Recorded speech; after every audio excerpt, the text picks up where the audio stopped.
Cool.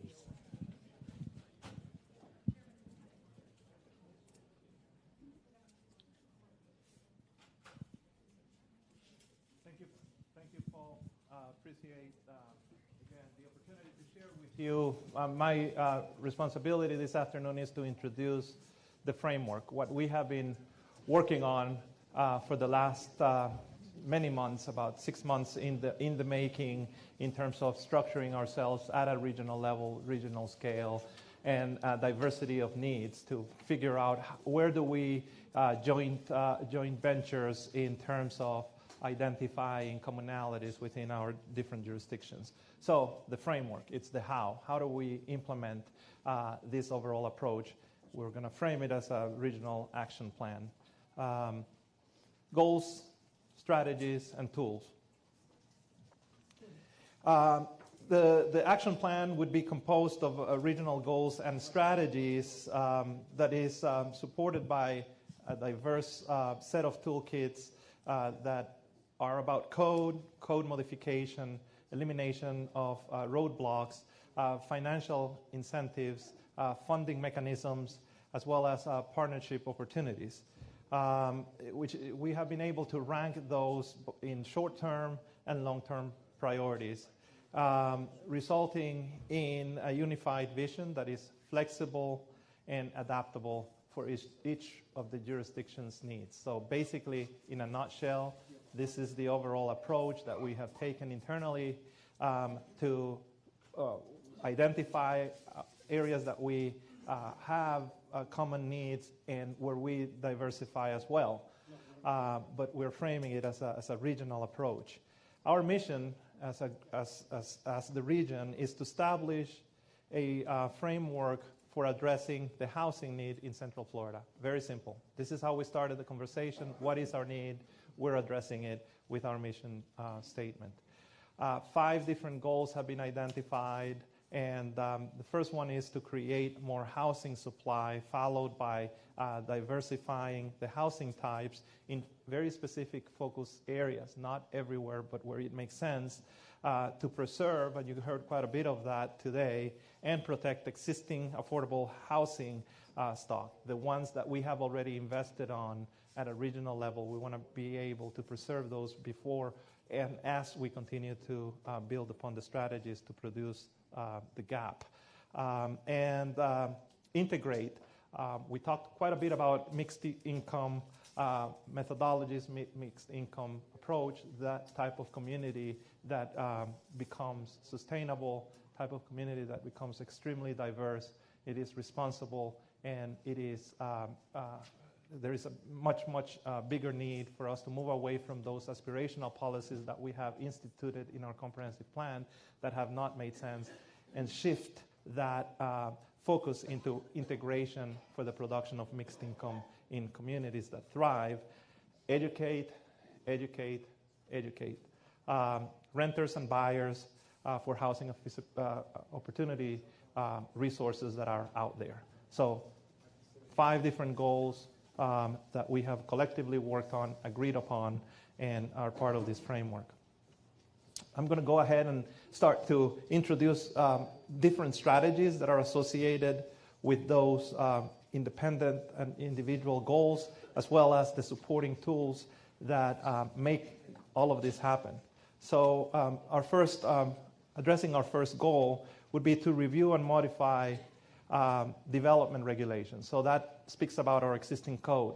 In the case of Orange County, we're looking at our 60-year-old code and beginning to look at opportunities to implement, modify the approach towards the update of our code in order to prioritize in terms of moving and getting those roadblocks out of the way.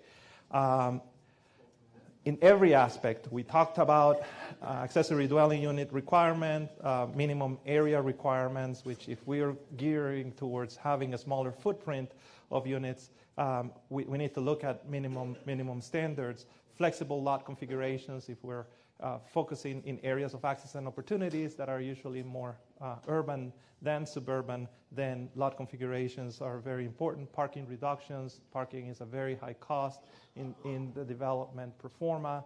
If we can identify a matrix where parking is mixed, and the requirements are reduced, then that makes sense, or placed in other areas in close proximity to where the focal points are, and pilot projects as well.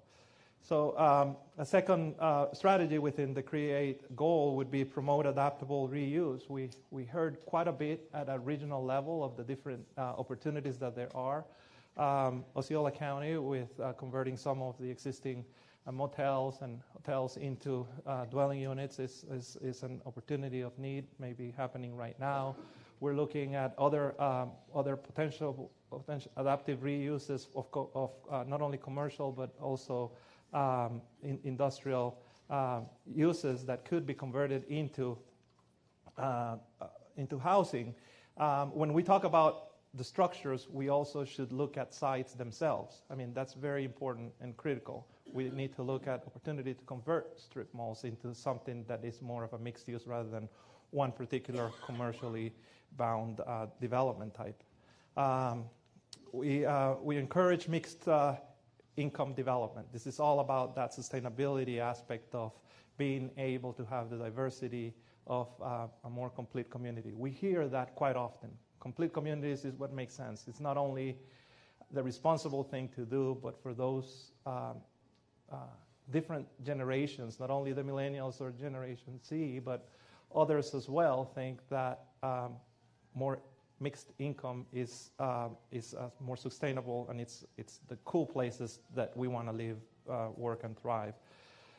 So we are activating all of the regulatory alternatives, modify standards, all funding sources to be able to not only identify ways to complement the requirements, but generate funding to address additional costs associated to the more predictable development of mixed income housing neighborhoods.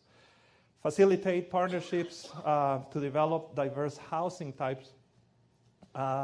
We talked about all partnerships opportunities, from non-for-profit to public agencies to private industry, and also allow for, again, the development community to take part and be in the centerfold of this general approach. Identify potential sites for affordable housing. This is where our access and opportunity model takes place. Again, you heard me a little bit this morning about addressing the suitability approach of identifying via general boundary zones, not only within Orange County, but throughout the region, of those areas of access and opportunity. Areas that are serviced by transit, areas that have all of the supporting uses around, and they're close to job-generating centers as well. So when we're able to identify those areas of access and opportunity for services, we want to be able to fund and incentivize and require certain development of affordable housing. This particular model helps us identify undeveloped land, underutilized land, publicly owned land, and for infill and redevelopment opportunities. Promote state housing legislation.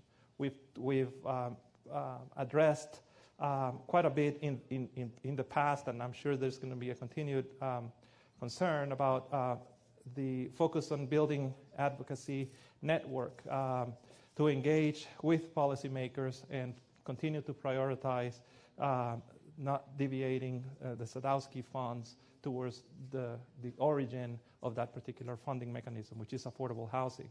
Expand the use of property tax abatements and public nonprofit partnerships as well. In terms of our second goal here, which is diversify, we want to explore and support the missing middle. So just think of an established community. Hannibal Square, where we live, where we are today, is one great example of that evolving neighborhood.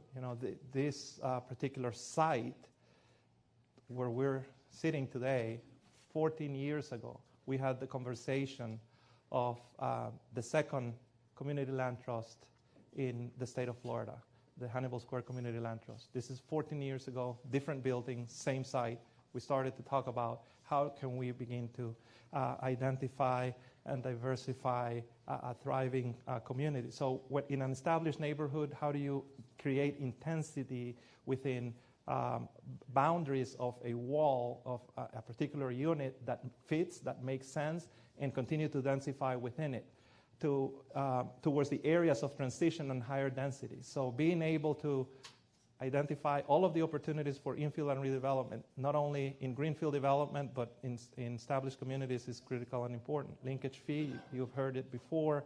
We think that that's a mechanism here. The city of Winter Park explored it, rightfully so. We should continue to address the opportunity to implement it and we at a regional level will continue to have that dialogue. Housing trust fund as well. If we have a linkage fee, generates funds for a potential housing trust fund to create funding incentives for the implementation of affordable housing. So you can see the interconnectivity that some of these tools have within themselves. Encourage diverse live-work unit types. This is all about the diversity goal, right? It's all about not only necessarily following the standard single-family detached as a suburban trend of development, but incentivizing higher densities with smaller unit footprints in areas that make sense. Again, funding makes one of our tools. Inclusionary housing, whether it's voluntary or non-voluntary, is part of our analysis here, and we'll talk a little bit about how our discussion went in that regards. But having the diverse live-work units in areas that continue to make sense makes the affordable workplace happen in areas that are within established communities, as well as generates affordable housing on a second and a third story of that particular unit. So and we can see and test some of those products in Baldwin Park and other places. They are out of reach from an affordable perspective. So how do we change the formula of a cool place to live in an area that is a lot more accessible for the community at large and those different families that are in need? Establish and expand mixed-use zoning districts. We're addressing the modification of all the standards, minimum area requirements, as well as flexible lot configuration. This is all about a form-based approach. Some of us are starting to do it. Look towards the final product and creating incentives to identify more of a predictable environment and a mixed-use environment in areas that make sense. Promote sustainable building and infrastructure techniques. Housing Trust Fund makes sense here to improve water efficiency, energy efficiency, and reduce the operating costs. That's the bottom line. We navigate towards a green, more sustainable form of development. Maybe there is a much larger original investment, but in the long term, it begins to make sense. Encourage rehabilitation of existing units. Modification of existing standards is critical for that. Identify and preserve expiring affordable covenants, CLTs, land banking, acquire units in suitable areas. Once we have identified at a regional scale the areas that make sense for this general investment, let's concentrate on available land to be able to address opportunities for infill. Build capacity for local nonprofit housing developers. This is in our preserve goal. And Community Land Trust, again, rose to the very top here. Public non-profit partnerships in order to continue to acquire and preserve at-risk properties. So preservation, we need to understand and value and continue to create strategies for preservation purposes of existing affordable housing stock. Incentivize affordability in terms of contract extensions. This is about extending affordability contract for rent-restricted units as well as financially assisted units. We want to be able to do all we can with public-private partnerships to address those specific contracts.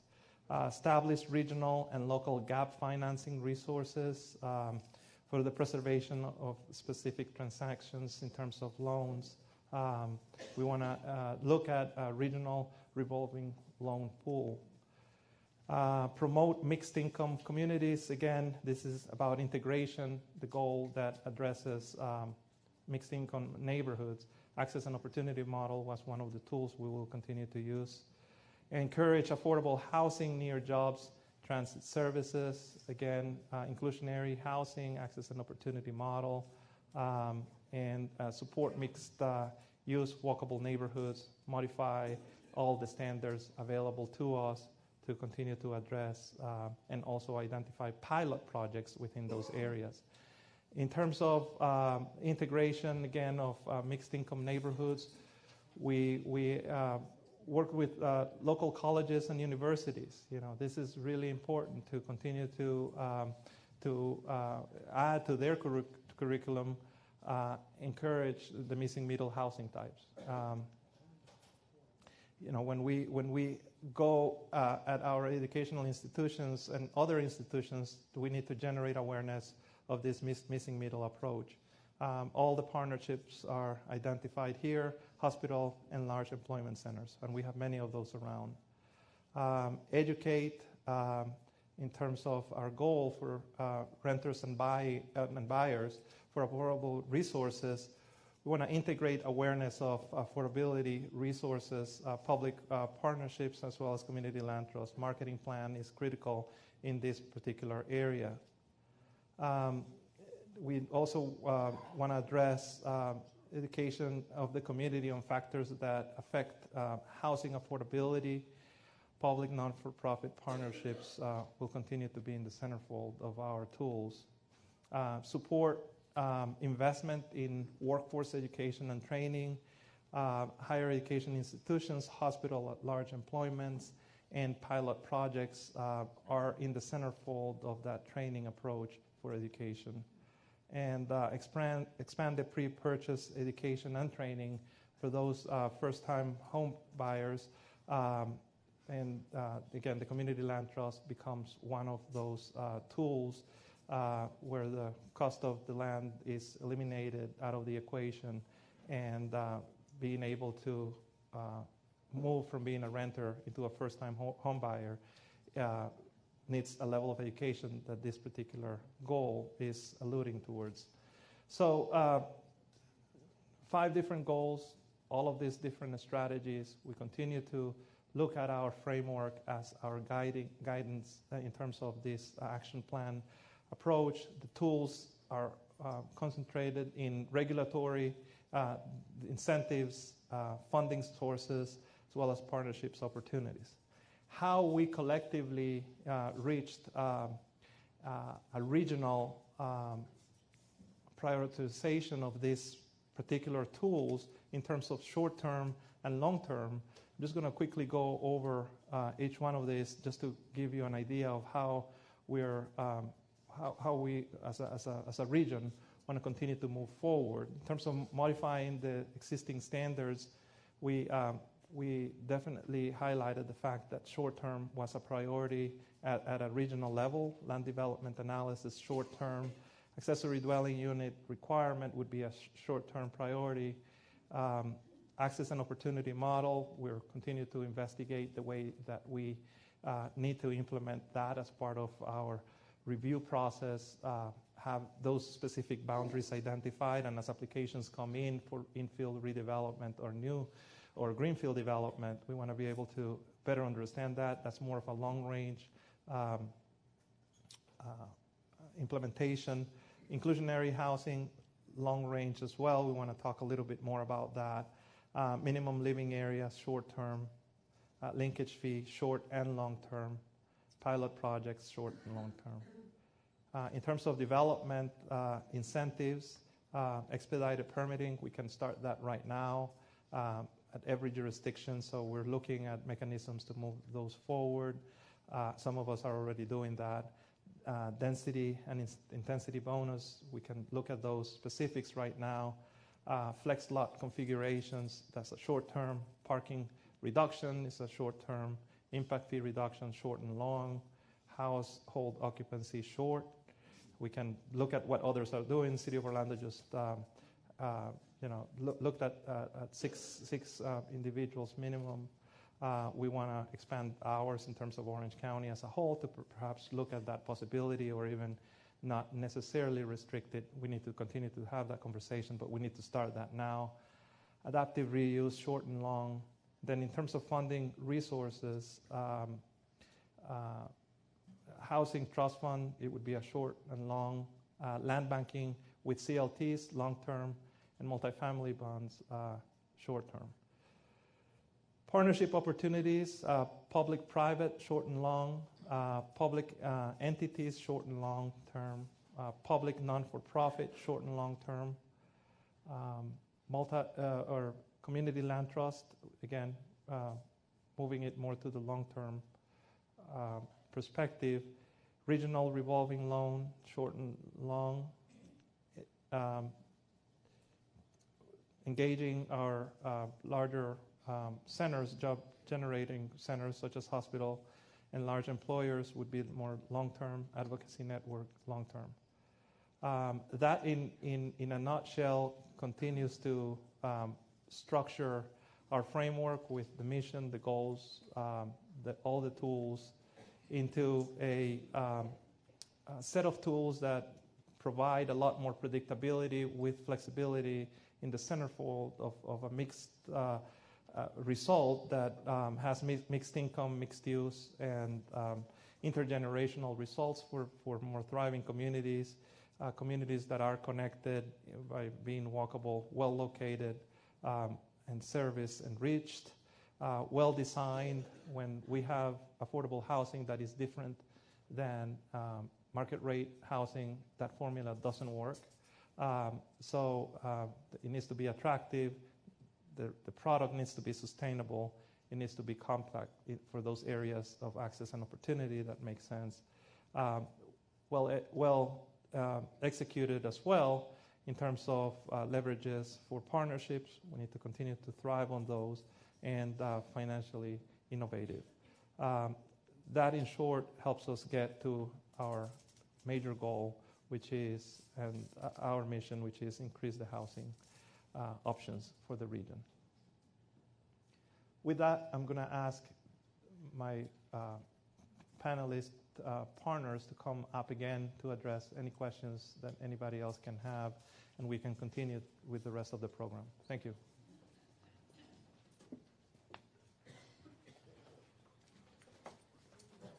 Lauren, sit here.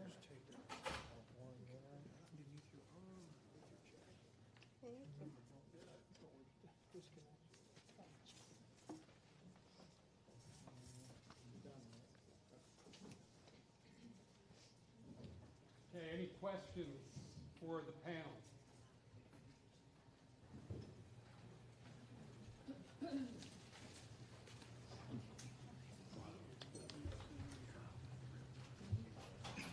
Questions? We've got Mike out there, so raise your hand if you'd like to ask a question of anybody on the panel representing the 3 counties and the city of Orlando.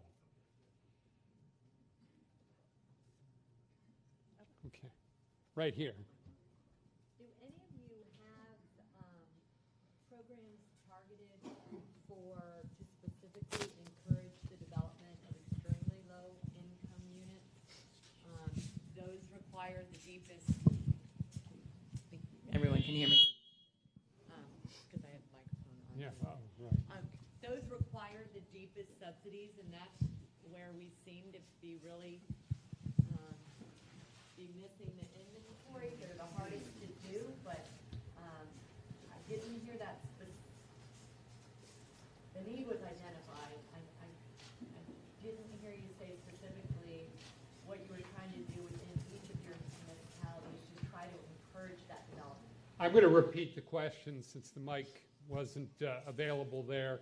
The question was, what programs are directed at extremely low income individuals, which tends to be the most difficult group to reach. And anybody in any of your jurisdictions have anything on that specifically? Well, I'll start out. Thanks, Sandy. You know, that's probably one of the toughest things that we deal with. And, you know, when you show that chart, $0 to $20,000, well, that's always been a tough one, the closer you get to zero. And, you know, the federal government quit building public housing a number of years ago, which is where a lot of those folks used to reside. And yet there's still an ongoing need. And I think it would be proper to say that our approach is, you know, it's case by case. Like we've changed from a few years ago where we would encourage an affordable housing development to where we would say, okay, in that development, are there going to be any units that can be for permanent supportive housing? And try to figure out how to put the financing together so that those work, or if there's rental assistance to tie to that. We have a number of programs that do have tenant-based rental assistance that we can provide to clients. So they're going out and either getting in market housing or nonprofit housing somewhere, but then they have the means to pay the rent. So it's been a case-by-case approach to try to address that within larger housing complexes. In Osceola County, and I think I mentioned in the presentation, one of the big issues we have is the population living in the motels. And so, you know, it's hard to collect information on them, but we're fairly certain that they are in that income group. And so there are a number of things that we've been doing. We've structured some of our housing assistance to be geared toward homeless prevention and rapid rehousing, and it really focuses on the people in those units and how to get them into permanent housing. And I think, like I said, a lot of them are paying market rates. They just are paying them week by week because they can't get in, they don't have the entry into affordable units, and we really don't have enough at that range. And that was the other piece for us is when you look at what's going on in Osceola, it's kind of an interesting situation because we have relatively affordable owner-occupied single-family housing. When you cross the border from Orange into Osceola, the median value goes down $20,000 or more. If you look at recently built housing, the median value is much higher. The difference is much higher than that, $50,000 to $80,000 difference between Orange and Osceola. So we have affordable ownership opportunities. What we don't have is that housing for that segment. And so a lot of what we're focused on is providing housing for that segment. And to us, that means you've got to look at a different housing type.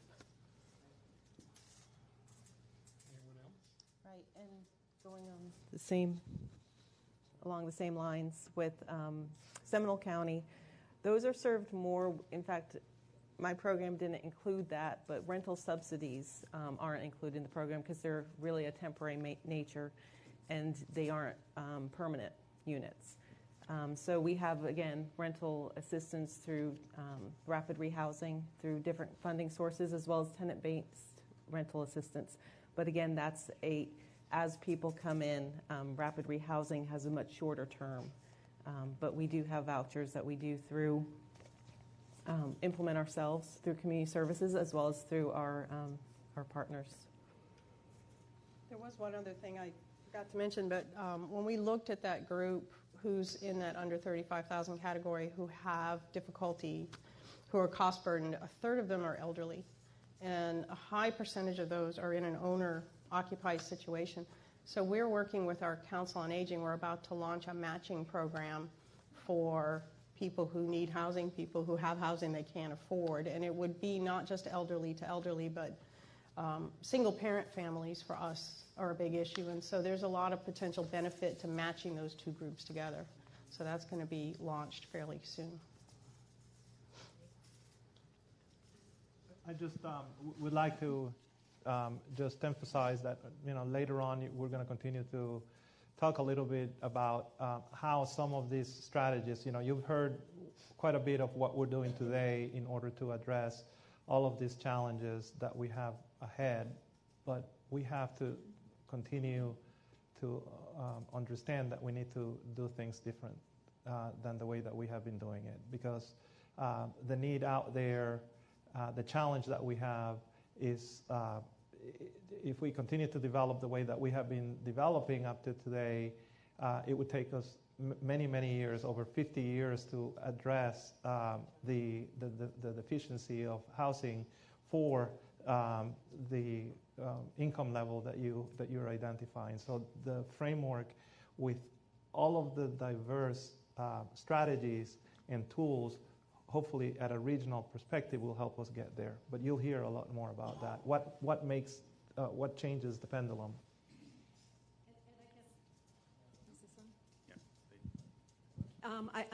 To that point, I tag on to what you're saying. So you have a wonderful framework, and you've been working in a regional basis. The devil's in the details, as we all know. So how does this get translated down then into plans, goals, numbers at a municipal level, the county level, however you describe that?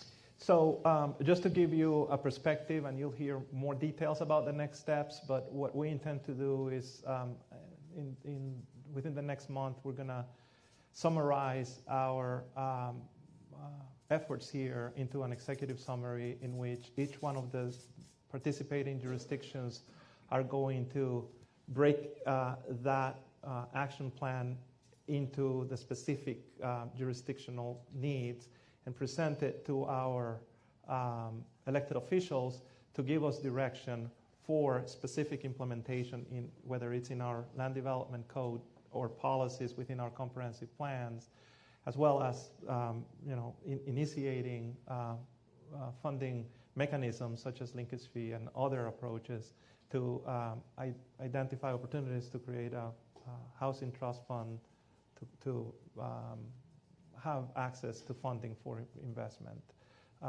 So those are our next steps. We're going to continue to work at a regional scale, but as we independently, from a jurisdictional perspective, work in our land development codes, in our reorganization of comprehensive plan policies and goals, we want to make sure that stays in our vision for how shall we grow in the future. Yeah, I believe we have a question here in the middle.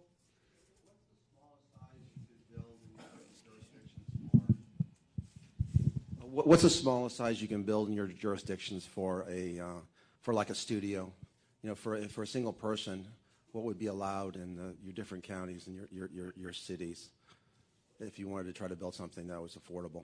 For Orange County, that's one of our roadblocks that we have. It's for multifamily, it would be 500 square feet, and the actual product that we have out there in terms of the smaller apartments or the micro units, can be anywhere between 300 just plus. So that's a roadblock that we internally need to work towards relaxing quite a bit.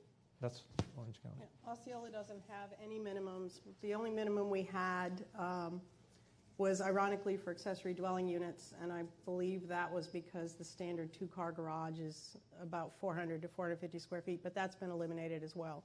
So there are no minimums. The only thing that's going to limit us is what's in the Florida Building Code. Do you have any idea what that is? In the Florida Building Code, a room has to be 70 square feet. I don't think there are minimums for actually the entire unit. Okay. So it's very small. Okay, we have another question over here. Hi there. Mine's sort of a follow-up question to the last question. You said you're coming out with an executive summary. My question is, what programs are in place for communication strategies to let these people know that they may or may not be eligible for affordable housing? I feel like there may be an extra step beyond the executive summary, beyond changing codes, to get this information to the people that need it. And maybe that's outside of our scope, but if anyone knows anything about that and can speak to it, I'd be very interested in hearing more about it.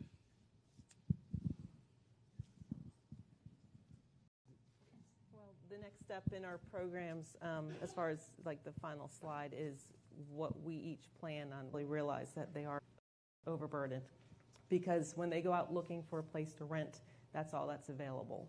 As part of the framework alluded to, one of the goals, again, education would trigger a marketing plan that addresses what type of resources would be available for those individuals that are in need. So that's a strategic next step that we collectively need to work on. And from our perspective, there's no shortage of people who know there is a community services department in the county. The issue we have is having the resources so that the first 200 people in the door on the first day get helped, and then we run out of money.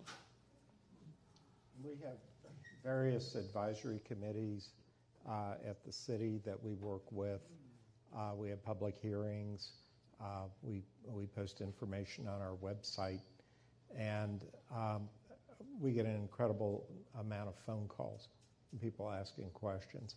And we try to help that. We sponsor home buying classes. I mean, there are just a number of things that we do to get the word out. And, you know, I want to commend the newspaper, too, for their articles, because some people may not realize that they're cost burdened until they start adding it up and go, oh, gee, this is why I don't have any money left to buy food. So, you know, it's a broad thing. And, you know, I want to commend Orange County and their leadership for putting this whole series together, too. This is really something for a group of professionals here in the community to come together and invite you in, and hopefully we'll have an ongoing dialogue that if you have specific questions for any of us, you can reach out to us as we work through this. Looks like we've got another question in the middle here.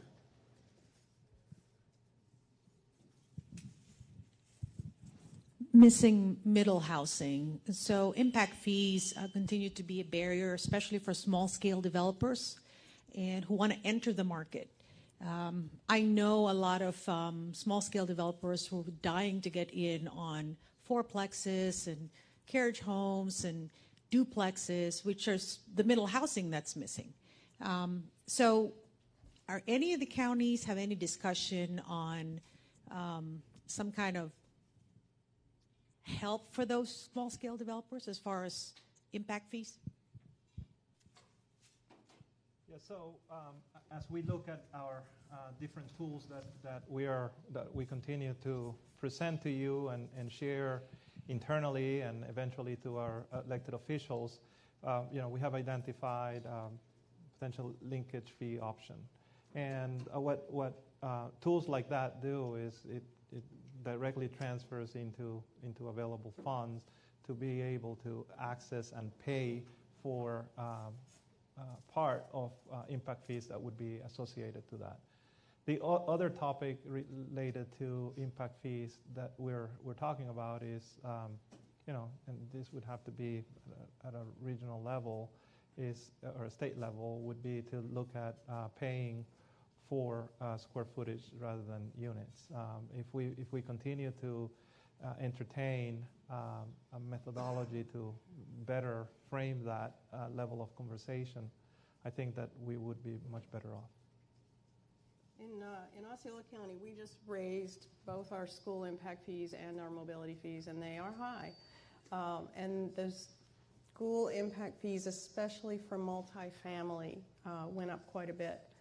And they are not differentiated by size or by number of bedrooms. What we are doing, we did add language into the ordinance that allowed us to consider things like the size of the unit and the number of bedrooms, and we are working with some developers out on West 192 who are converting some of the hotels into studios. And so they're converting them into studio apartments, and they've estimated their impact fees would be $3 million plus for units that will not generate school children. Part of the issue, I think somebody mentioned earlier, is if you don't have those units in your community, it's difficult to do a nexus study that shows the differential. So we're working with the school board to do an alternative analysis for that kind of development. And once they have one, they will accept that analysis for any other projects that come in the door. So we're hoping to be able to do that not only for studios, but for accessory dwelling units, but for smaller units, so that we can track it when the next impact fee comes and they can perhaps differentiate them. We're doing the same thing with mobility fees. Local governments generally have an alternative analysis allowed in those fees, but they don't encourage it. We're actually working with them to figure out what the alternative fees should be. We have some developments that are providing dedicated transit to jobs, and they should be able to get credits for things like that, so we're working with them to see that they do. I think we're gonna have to move on to try to catch up with our schedule today. Thanks to Alberto and each of the representatives. There will be some opportunity. We will be addressing some of these issues in the panel discussions that we have coming up this afternoon, and there will be opportunities to address questions to the panelists there. So thank you, and we'll move on to the next segment in the agenda.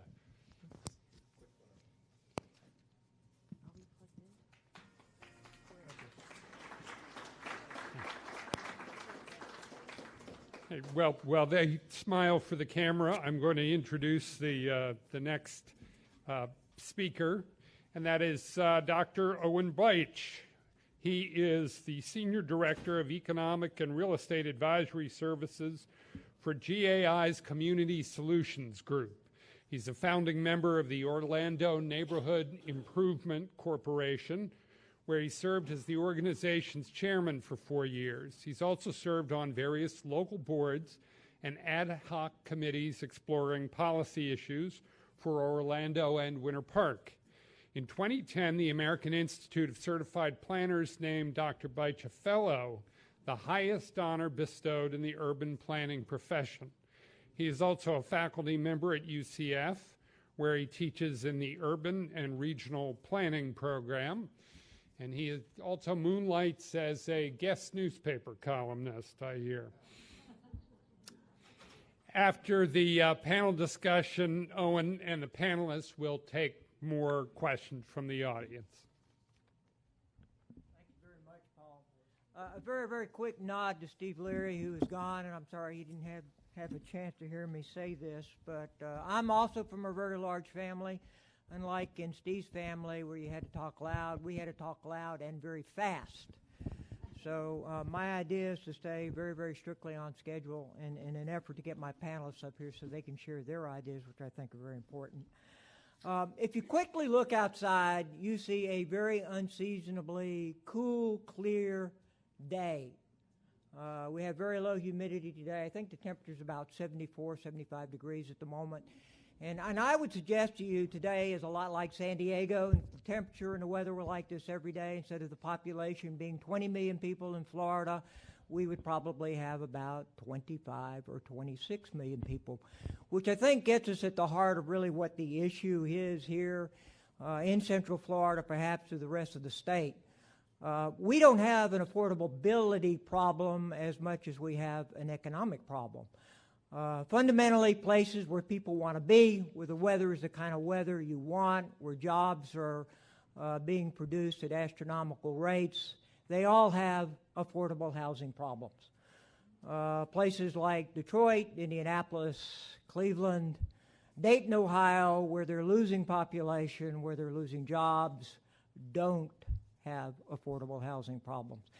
And I would submit to you that it's probably much easier to try to address on a very holistic, multidimensional strategy the affordable housing problem than it is to try to recreate the underpinnings of an economy. So in that regard, we're working in a context and an environment that's probably very supportive of what we want to do, even if we have to recognize that the enormity of the challenge is quite considerable.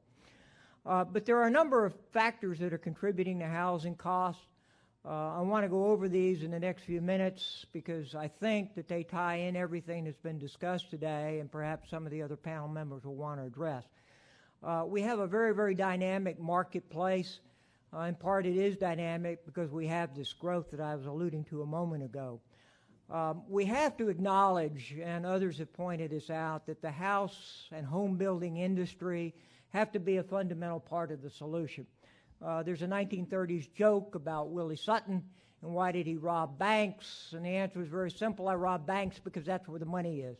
So when I try to apply this sort of logic to the housing industry, we have to recognize that small, medium, and large developers all have to be partners in whatever the solution is, and we have those people engaged in this region because we are a prosperous and dynamic economy. One thing that we haven't discussed as we've explored the need that we have in this community is what kind of social policy goals are we going to put in place, if we are at all, when we talk about housing as a consumer good? Are we going to be a nation of home builders and homeowners? Or are we willing to change our outlook and become a region or even a nation of renters? And obviously there's a bunch of policy considerations, some of which we can change and some of which we can't. Joining me in a few minutes to discuss these, I have three panelists from diverse from diverse backgrounds, as public stewards and as private entrepreneurs, who will share their specific views, and I'll tell you more about them in a few minutes. But I think that they have their own points of view on many of the subjects that I want to talk about. Some very, very quick takeaways, because I think the takeaways may be more important than the data, which I'll try to get through very quickly. The one thing that we haven't really heard is, what about the sudden spike in housing prices? They were very, very slow after the recession. Certainly during the recession they were plummeting, and now all of a sudden we're seeing a spike. Mortgage rates are low, but even these things are starting to spike. So even if we can afford a house at exactly the same number that we had at the end of November, early December, about 1.25, 125 basis points in the short and long-term rates are already starting to flow through. So even if we have the same price house, the costs per month are going upward. Homes are clearly getting bigger. We've discussed minimum requirements and flexibility, and there's no question that there's a very direct correlation between size and cost, even if all we have to do is amortize the cost of the bathrooms and the kitchens across a larger home. One thing that we find is a concern, especially since our economy is expanding, is that housing production is down. And if housing production doesn't rise to the level of income and population growth, there's no way we can keep the growth in resources, the growth in need matched to the resources that are available. Probably the story that is the most disturbing, which is the one we have to grapple with, is despite the fact that what you've heard here through many speakers is that the greatest need is among renters, it's really among lower income renters. But ironically, even though production is down, it's rental production that is up. So we're at a confluence of a very unusual intersection of production actually being elevated in the kind of housing we need, and yet it's the prices of those rental units that is actually skyrocketing faster than owner-occupied homes. So bottom line here is that we embrace an ownership model, and we haven't quite yet figured out how to integrate all of this into our housing policies. We have this history of housing prices, which has skyrocketed. It began to decline a little bit, but you see on the right that we're making an upward swing. What's interesting is that the rental prices in Orlando as of January to 2018 are starting to match the pace of growth that you're experiencing elsewhere in the nation. So our local story is actually a national story. Market rate indicators for all levels of interest rates, no matter how we look at them, are suddenly skyrocketing, which I mentioned a moment ago. Even short-term as well as long-term rates are up. So there's no longer an obvious and immediate payment advantage in a 15-year rate versus a 30 mortgage rate. As of the beginning of 2018, we're at 4.45, and at the end of the year, we're almost right below 4%. So this is a very, very rapid acceleration in mortgage rates.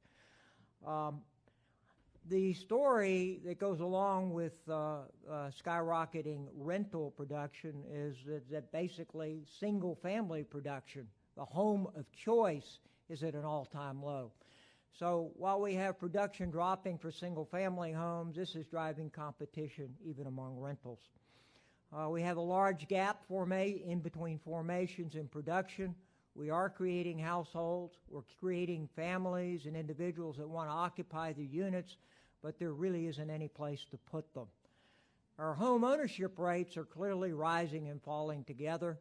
When we think about the fact that we're at about a 60 to 65% rate, which is only a 5% swing, it has huge implications for the housing inventory at all price points.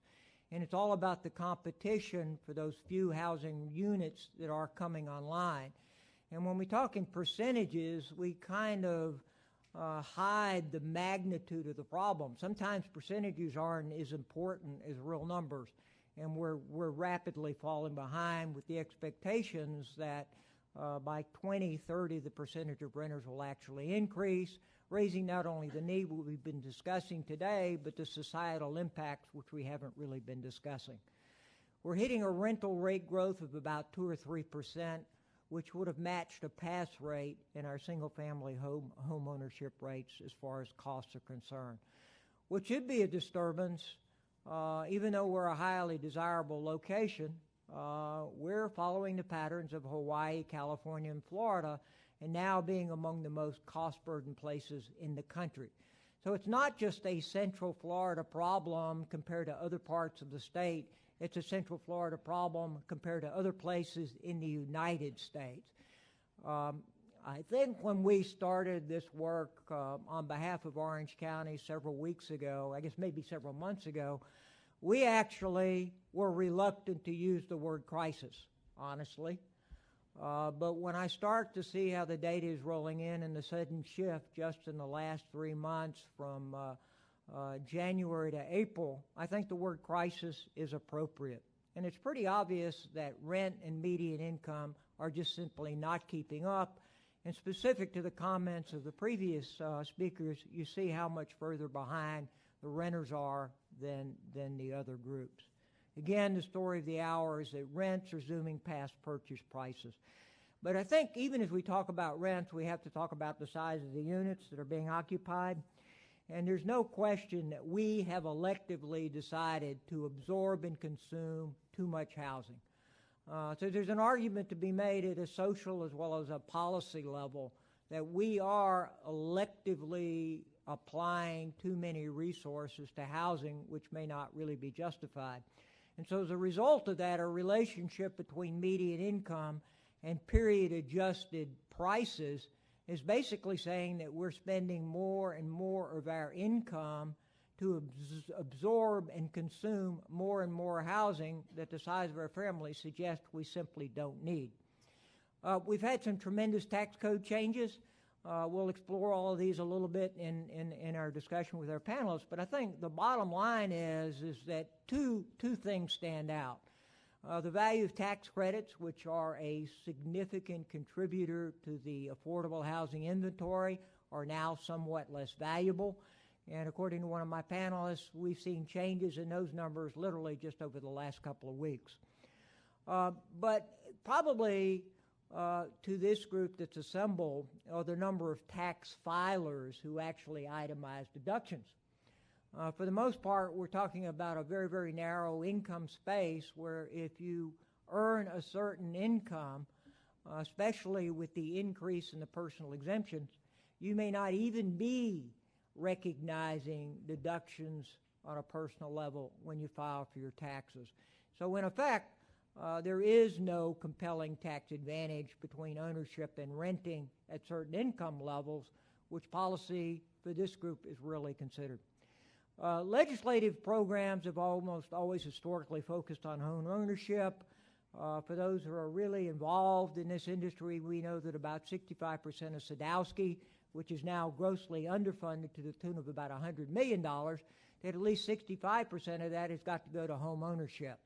So while the appeal of Sadowski is undeniable, and while the performance of the legislature is probably reprehensible, we also have to acknowledge that that gap that we've been discussing among our other panelists is not the immediate gap that Sadowski, however important it may be, is going to immediately step in and fill. So about the housing industry, the takeaways, there's always this competition for capital. And real estate is a very, very risky class of assets. Without articulating each of these, it's that competition for space and capital that explains to us why we have got to have the home building industry at all price points to be in the mix. And we have to acknowledge and recognize the reason we've got to induce their behaviors through a carrot and not just a stick approach is because they are a significant dimension of creating homes for all of these different income groups that we've identified. But at least in the short term, we know that the inventory of housing prices is going to be high, even if they might be somewhat more affordable in Osceola County. They're still going to be high relative to our regional characterization of income. Density seems to be a big subject. There is this rather, I believe, misguided expectation that density by itself is going to be the salvation. While it clearly needs to be a policy consideration, especially as we work to incentivize more housing at all price points, I think there needs to be an honest conversation that by itself, density is not necessarily a way to decrease costs. It's axiomatic that all things being equal, as you go higher, as you go denser, the cost to deliver units is more difficult.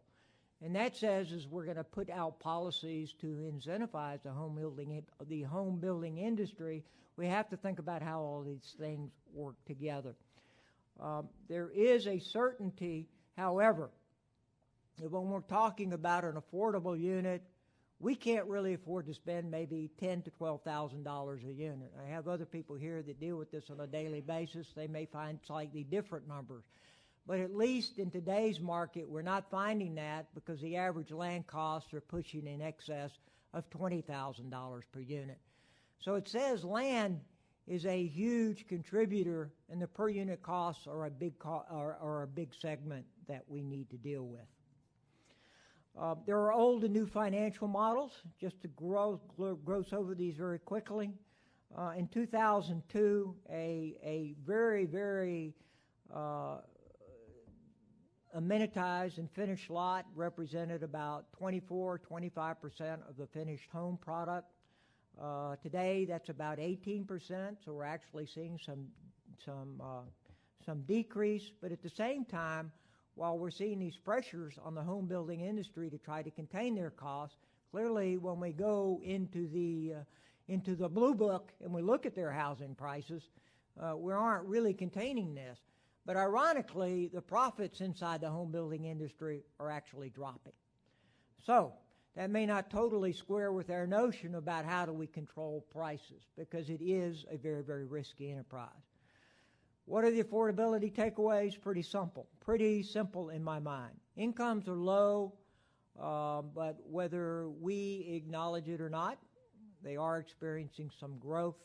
So there are more jobs, more people competing for them, and they are actually, even if it's at the margin, we are driving up wages. Price movements, however, especially in the rental marketplace, are going to quickly eclipse those gains. And there's evidence, however, that suggests consumers clearly are going to over-allocate whatever those resources are to housing. I believe, and I'll be interested to see what my panelists think, I believe we now have a structural shift towards renters. If we're having a structural shift towards a renter, not just because of income, but because of lifestyle, outlook, economic preferences, that may begin to question a lot of our conventional wisdom and also some of our solutions.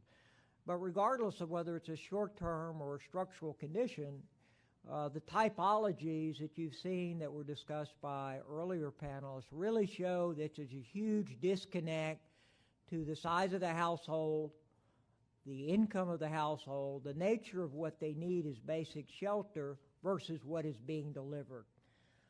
So that's a combination of market attitudes and costs that we have to think about how we're actually going to reflect.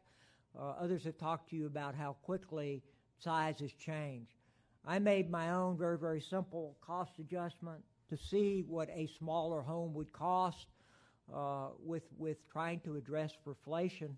If we go back to about an 1,800 square foot home, if we want to stay in the ownership model, then we would potentially be working at about 3 to 4 times income, which is back to what were considered to be rather historically accepted relationships. One thing that's very interesting about the Orlando market, when I think this graphic shows it very, very quickly, we don't have enough 1, 0, and 2 bedrooms. They clearly are cheaper. Cheap may be the wrong word. Let's use the word less expensive.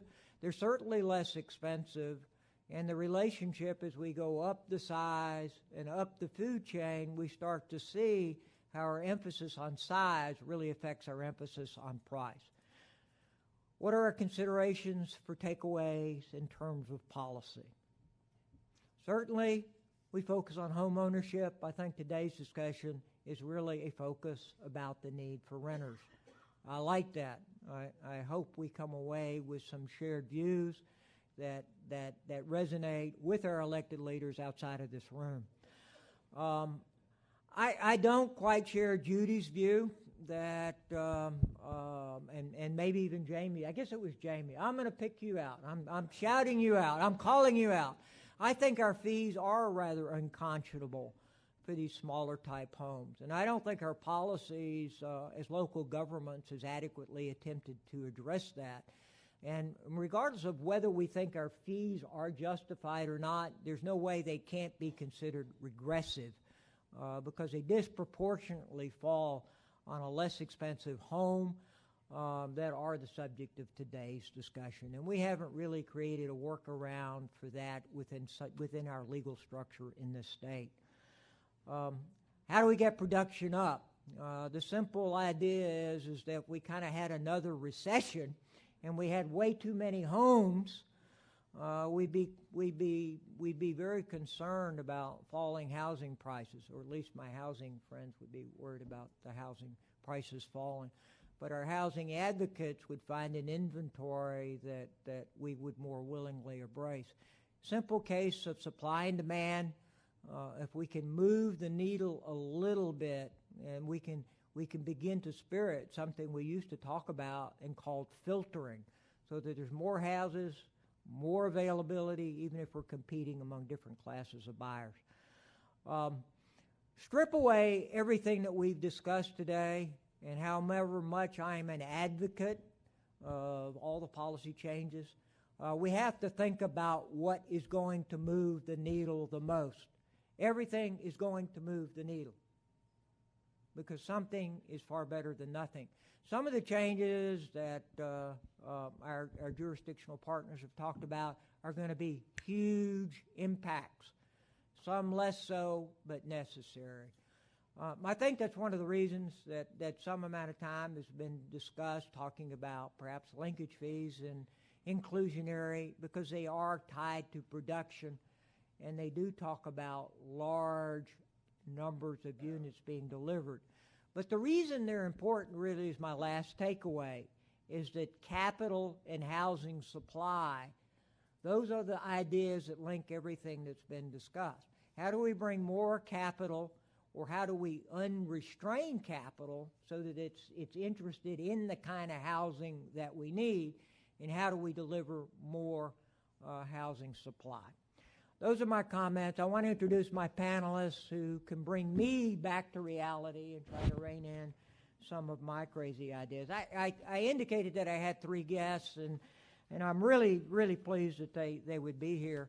2 of them, Sandy Hostetter and Steve Auger, have a distinct public stewardship backgrounds that have have managed to satisfy their private entrepreneurial types of activities. I want to talk about Sandy very quickly first because I've known Sandy the longest. She and I have served on many, many boards together dealing with all manners of community and affordable housing issues. And I think Sandy, as a private banker in this community, has more than demonstrated what her passion is about affordable housing. She's currently a Central Florida, which I think is important, president of the Valley Bank, which is the successor bank to CNL. She's also a first senior vice president. So, Sandy certainly understands the banking industry and the types of things that we as advocates and planners have got to understand when we talk about housing. So thank you for being here, Sandy. Steve is probably known to most of you better than I because of his role as the executive director at the Florida Housing Finance Corporation. As the major provider of low-income housing tax credits and tying that to capital bonds and other forms of financial resources, I think Steve is probably a very, very good friend to many people in this room. And at the same time, since he is now in the private development industry, probably, maybe better than any of us, understands how to bring all of those resources together. My other friend here today is Stan Geberer, who is a senior associate with Fishkind and Associates. And I don't know that Fishkind and Associates really needs much of an introduction. I think they understand and monitor more indicators and variables than I could possibly begin to discuss or share with you today. And Stan is just a longtime friend and what I will consider a friendly competitive firm. And I'm very, very pleased to have him here today. So if my panelists will come up, I have several questions that I want to make available to them.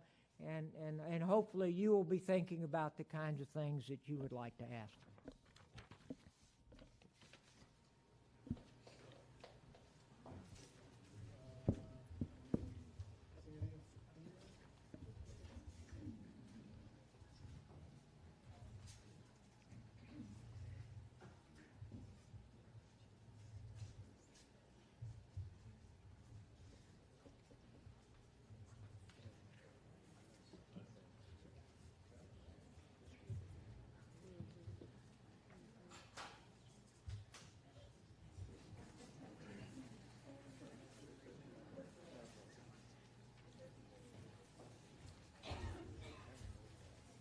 Yeah, can I talk while you sit at the same time? Does that work? Okay. All right. So one of the things that I was trying to emphasize is that we're moving through an interesting economic time. I guess we're always moving through interesting economic time. If you watch the stock market, it's just kind of been up and down. We don't know whether we're going to have a trade war with China or not. But we do know that the tax code has changed dramatically. And it's changed dramatically at the same time that we've had these interest rate sudden shifts. I mean, I don't think we're at all surprised that we're seeing that. So I kind of have two questions at once, if I can, and I'm directing it to Stan, but others certainly feel free to chime in.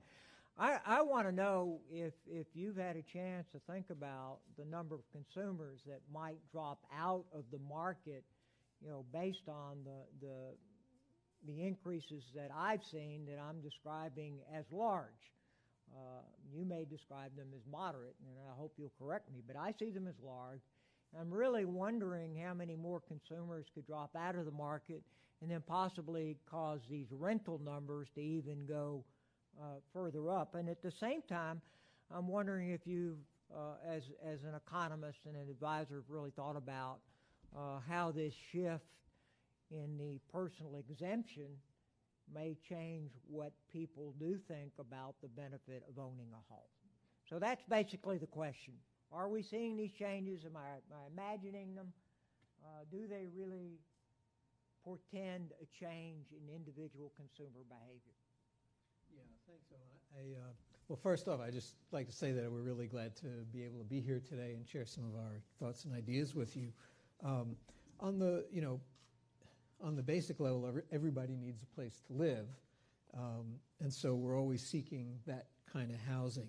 On the interest rate side, a 1-point raise in long-term interest rates in a 30-year interest rate environment only adds around $130 to $175 a month to the monthly payment, which is probably manageable on a 1-point increase. It probably doesn't really throw that many people out of the market. When interest rates start to go up, 2 and 3 and 4 points, that's when we start to see a much more dramatic adjustment in the markets. And what that's going to do is delay people's entry. The people who have been able to save down payment amounts for homeownership are known savers, and they can divert some of that savings to mortgage payment so they can compensate. At 2, 3, and 4% interest rate increases, we'll probably see some softening in home prices to compensate for that. And so, again, it's manageable and adjustable. Above 4 points of mortgage interest rate level increases, we've got a bigger problem, and that's called recession. And that's probably going to mean that a lot of people delay home buying because they're out of work or simply rates are too high. But that's a temporary cyclical condition, and that'll kind of correct itself like it does in most of these business cycles. I think the biggest question, or the bigger question, is are homeowners and householders over-consuming housing? And is this a social policy matter? And as a matter of sociology, are people simply buying too much house? And I think it's very interesting to look at and explore some of the reasons why people do buy much more house today than they did 50 years ago. So what your data is showing, Owen, is that the size of the average single-family home more than doubled from 1950 to 1980. So yeah, people are consuming a lot more house, and at the same time, the household size is going down. So on a per-person basis, it's even getting larger than that. So the question is, what happened? Why did we do that? What happened either in people's thinking or in society, and what's the causes of that? Well, from 1890, a long time ago, from 1890 to 1945, homeownership rates in America were about 45% of the population. From 1945 to 1980, homeownership rates went from 45% to around 60%. So what happened that homeownership rates increased by 50%, and the price and the size of a home doubled in that period of time? What mainly happened, which is from 45 to 1980, after World War II, women entered the labor force. It was a really easy way to sharply increase household income, to add a second income earner, and to have a lot more disposable income, and people could buy a lot more house. And that's what they did. We also, at the same time, became automobile-centric. So contrary to lots of historic urban planning kind of concepts, where in a new urban planning concept, you want to bring one person to one location and have them do many things, the live, work, play concept. When we become auto-centric, the house is removed and people have to drive all around to get to all those other things.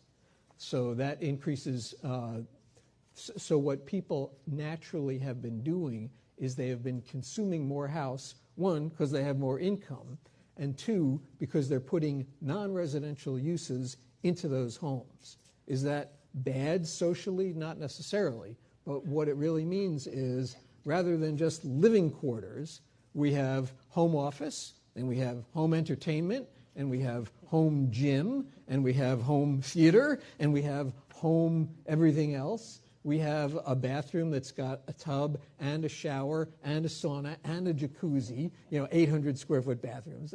So those are the kinds of reasons, that we've been consuming more house.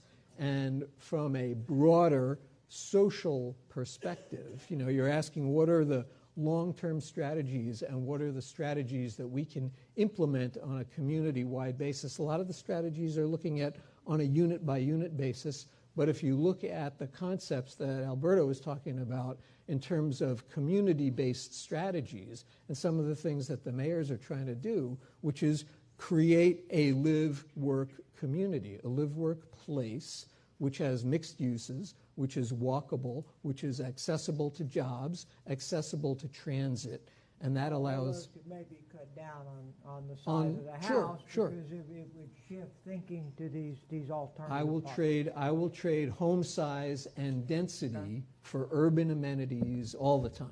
Okay, So the one of the things that we see here in the discussion is about the most affordable units. Sandy, you shared with me your concern as a LIFT board member, some of the things that you're seeing in terms of the way the LIFT project, which you might want to describe as being one of the more exciting projects that we've seen in Central Florida, how it's responding to its mission oriented to certain income groups. And Steve, I mean, you were involved in this to a certain degree, so you may or may not share Sandy's thinking on this. I hope he does. Yeah, thank you so much.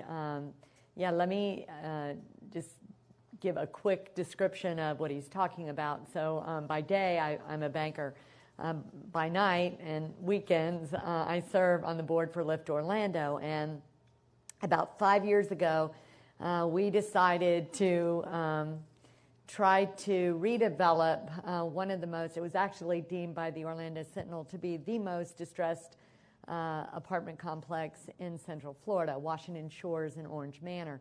It had fallen into bankruptcy with Fannie Mae, and we really felt like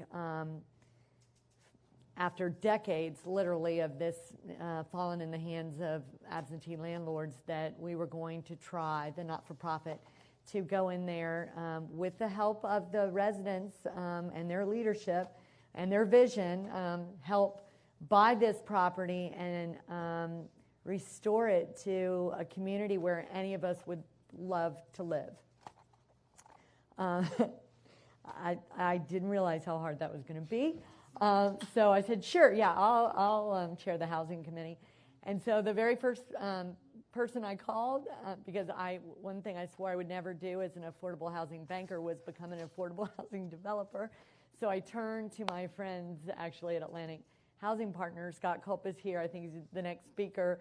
I went along with the executive director one night to Mike Sciarino and Scott Culp and said, okay, I've never done, I've financed this. I've never been a developer. How do we make this work? We know we need the units to be affordable. We would like some of the units to be affordable to the extremely low income population, which would be tenants making 30% of median income or below. And we'd like some to be market rate units. And boy, they tried everything. They immediately ran the cost, basically what the costs were going to be, and they came back and, scratching their head, running numbers.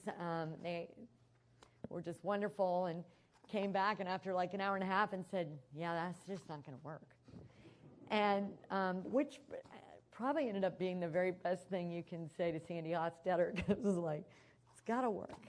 Now I'm already committed. And so they said, look, your only hope is you can go to Florida Housing and ask for 9% tax credits, which are the most lucrative. That's what it's going to take to do this kind of redevelopment is the most costly. If you do some units at market rate, you don't get any tax credits on them, so that causes its own gap. Yeah, you're going to have to get to like Andy Gardner in Florida Housing, and true story. It was about 5:30 on a Thursday night, and Eddie Moriton turned to me and said, hey, you're not going to believe this, but I have a meeting with Andy Gardner tomorrow morning at 9 a.m. What are you doing? And so 9 a.m. the next Friday, that very next morning, we went in. We were transparent. LIFT Orlando was taking our portion of the fee and just paying back Dr. Phillips, who had funded us to begin with. showed him our numbers, and immediately he said, wow, this is something that the state really, we should be getting behind this kind of project. This is really what we need to be doing. I think 3 days later, we were in front of Steve Auger, who at that time was the executive director for Florida Housing, along with some of his staff. And we said, listen, we're going to need not only tax credits, we're going to need a sale loan to go with it. And that was the one thing Scott said, yeah, they don't do that usually. And that's usually because tax credits are so lucrative that they don't really need to. But when we were an open book. We said, here, I've pulled every favor I can. I've tried to get contract, and I know a fair number of contractors, as you can imagine. I've been a banker here for 35 years. I called in every favor I could call in. And as Owen has touched on it, the market drives cost. And they can only stop doing what they're doing to make money in these good times to do. I mean, they'll help you some, but times are good, and it's really costly to build these units, and it's even more costly to build units in a concentrated area of poverty and then lease them out. Just so you know, lease them out for the extremely low income units are leased at $425 per month. The cost per unit of Pendana was $180,000 per unit. Now, tax credit units, these are rental apartment complex, one that we believe will be sustainable. Multifamily tax credits are a little more costly than a typical market rate unit. But right now I have two on my desk, two market rate units, two in outlying suburbs of Central Florida. One is $147 per door and one is $152. So they're not that much more costly. But the bottom line was, not only did we need a $2 million sale loan, that still didn't do it. I had to turn to W.D. Morris is here, Orange County Housing Finance Authority. They came to the table. The city of Orlando gave us some subsidy. Again, we just shared our numbers. And in the end, we are supposed to close the week of the election. True story. 3 years to close. I leave. My son is getting married that Saturday. I leave. We're scheduled to close on Monday. I say to my staff, text me when we close. No text. I'm thinking, oh, they're trying not to bother me. Did it close? It did not close because when Trump was elected, I think Owen touched on this, in that week, because the feeling was that the tax credits weren't going to be that valuable if the corporate tax rates drop, we had a decline in our tax credit equity amounting to $1.2 million. And we would have, after... Irrational loss of a maybe million irrational, but it stayed... Well, they were right. Taxes dropped. And the equity that we're getting today is not what it was. But I say all the time, this book is going to be published in the fiction section of the library because SunTrust stepped in and said, we'll overpay. We'll overpay for the tax credits. This needs to be done. You've come this far. So everybody in this community came together, and I want people to leave and think, we live in a great community. We are trying to make this work, but it is so costly. And let me end with this. We've just started leasing Pendana, and we have 11,000 applicants for 200 units. I want you to hear these numbers. No kidding. Every day since the day we started leasing, there's a line out the door, and 76% of the applicants make right around $10,000 per year or less. Orrin touched on it, but there's a story here that's not getting told, and I think that is the fact that HUD is no longer really reinvesting in public housing. So when you look at the tenants in that 30% of median or below, that sector is continuing to grow with the rest of our population, but HUD is not continuing to provide units for them or portable vouchers So the gap is just becoming greater and greater, and the need greater and greater, and the cost is really high. Steve, let's take this discussion about the credits and the combining of different resources. You mentioned to me that we are, as a state, potentially likely to get more money, in part because of the Puerto Rican migration and the damages wrought by the last round of hurricanes. I don't know what those numbers are. I don't know how many extra dollars, how many extra units that might produce. I mean, there's something in that shift of resources that is worth noting and sharing with this group? And how would you think about those resources then being integrated into the strategies that were discussed by our county and city government? Thanks, Owen. And let me start by saying that what has been impressive to me, I was just thinking about it, Sandy, as you were telling the Lift Orlando story, is in this region, well, sort of this workshop where you're getting, cities, counties working together and trying to figure out something that works regionally like this. But the amount of energy and collaboration with, the private sector folks and the government folks and, the elected officials that have been willing to, to put some energy into this and the business leadership community that's been willing to do that also. And that is not, the case, during my tenure at Florida Housing. I was the, ED there for, 10 to 15 years, and you don't get that everywhere, and it takes, to do big redevelopment projects or to solve real challenging problems, to think about infrastructure and planning decisions with affordable housing in mind. Those are real critical, that those forces are working together, and trying to come up with ways to create some incentives around that. So Florida Housing is the state housing finance agency that administers the bulk of the state affordable housing resources, and the most lucrative, of course, is the competitive tax credits, the 9% tax credits, which prior to tax reform, that drop in the corporate tax rate from 35 down to 20. That means $1 million or $1.2 million per deal. So when you're putting together the financing on an affordable housing deal, you've got your tax credit equity.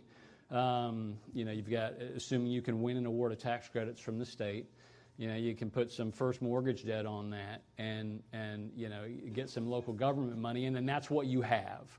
And your first mortgage debt is, of course, sized by the rents you can get and what your debt service coverage is going to be. So you back into, well, how much can I build with these resources I have? And so where we, a couple of years ago, we're seeing 100, 120 units, in a 9% deal.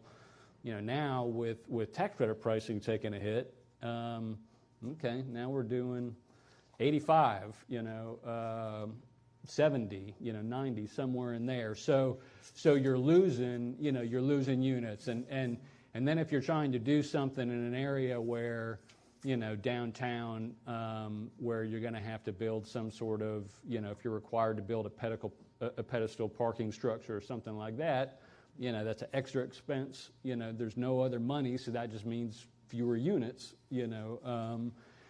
And from a state perspective, when I was at the state, tried to think about how do we, so the state, with the amount of tax credits that they have been getting over the last few years, with the budget bill that was just passed, there's a 12% increase to the competitive tax credits to all the states each year for 4 years.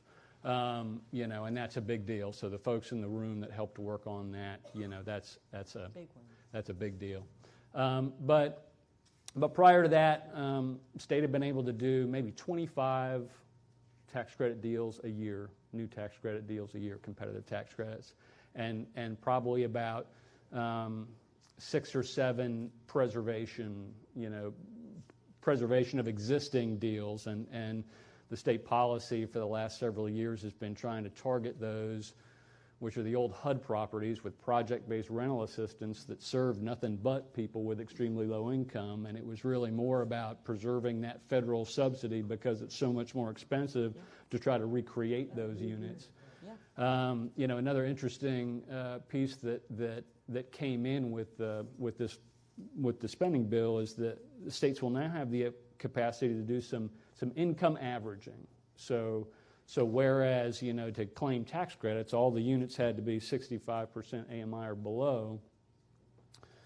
And for several years, at the state level, we had figured out, like, okay, on a regular tax credit deal, you can get like 10% of the units at ELI, we're just going to require that. And we were getting that, Now in markets, you might be able to do some higher, than 60, some more lower. It gives you some more options.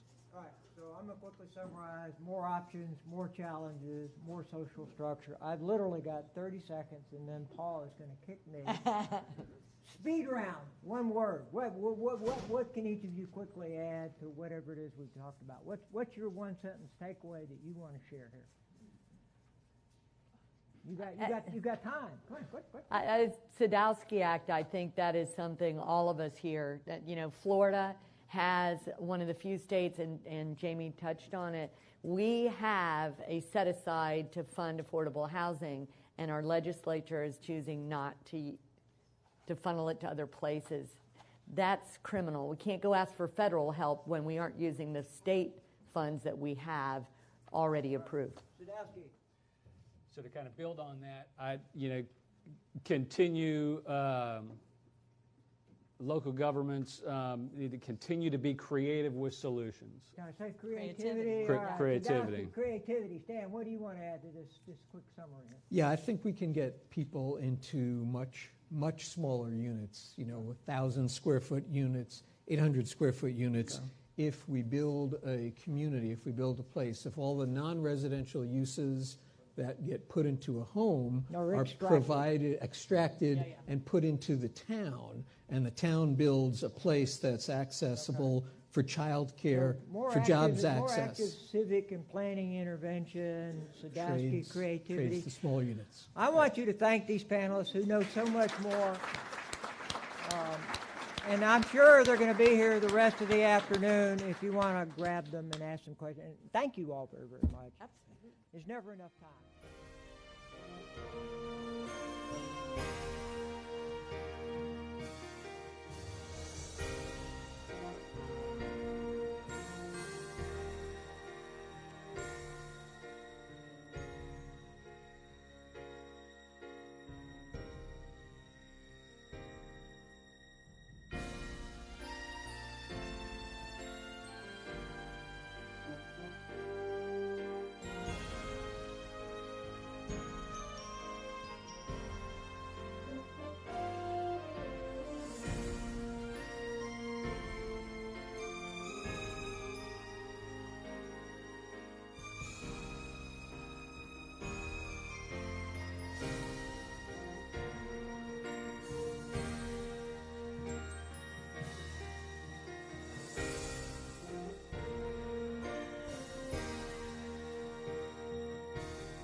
not sure my.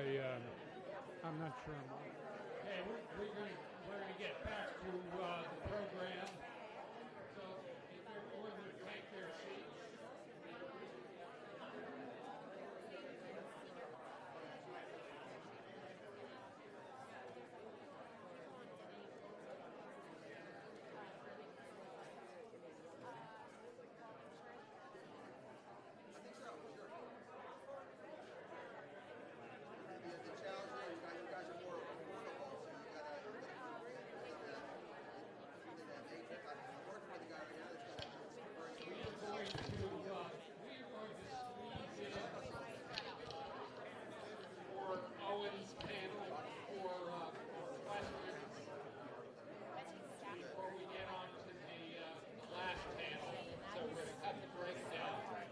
Time flies when you're eating cookies.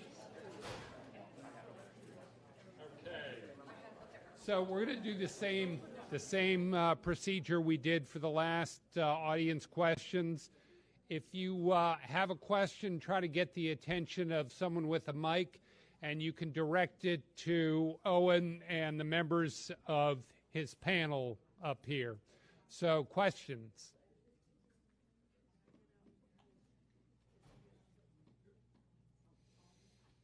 We work for questions.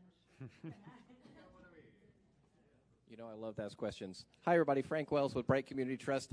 I wonder if you all would speak to how we tie housing affordability to articulating this to our business and political leaders in terms of its economic development impacts.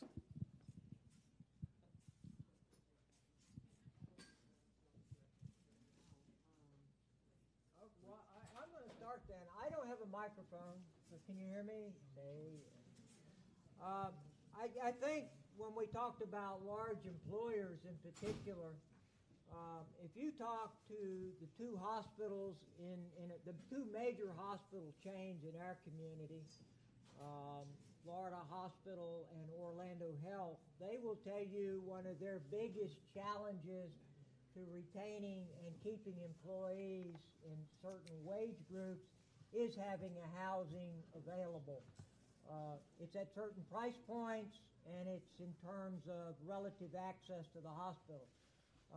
They may or may not have need for the dormitory style stuff that Judy was talking about. I can't speak to that, but they have told me on many occasions the secret to constant recruiting and building that labor force is an acceptable and accessible supply of housing. Is this on? No?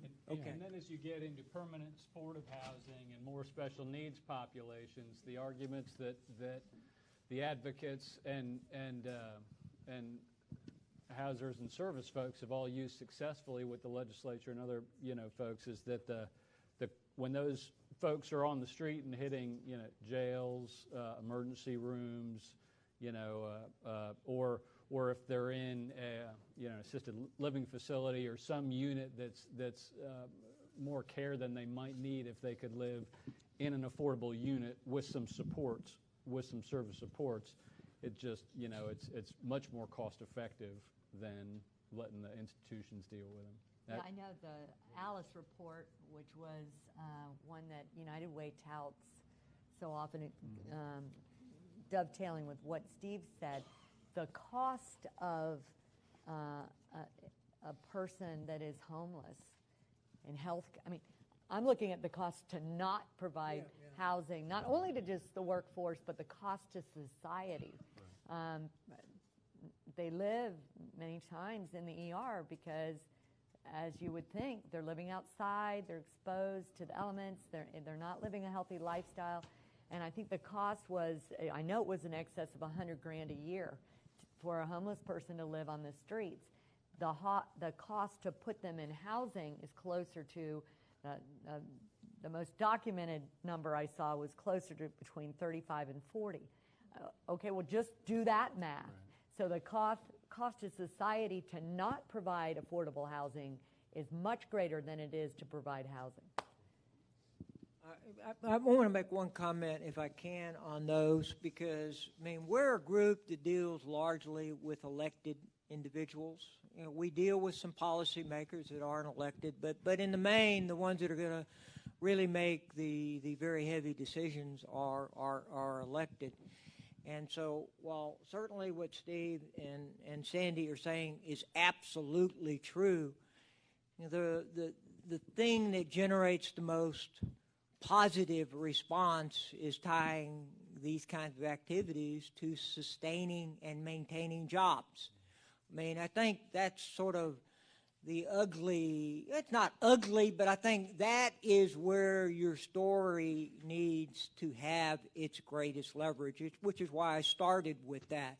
And then it might then be, oh, by the way, is if you do that, you also accomplish the things that Steve and Sandy is talking about. And I think we can't delude ourselves to thinking that those are not, for the majority of policymakers, that's really is the focus of their decisions, is keeping our economy vibrant.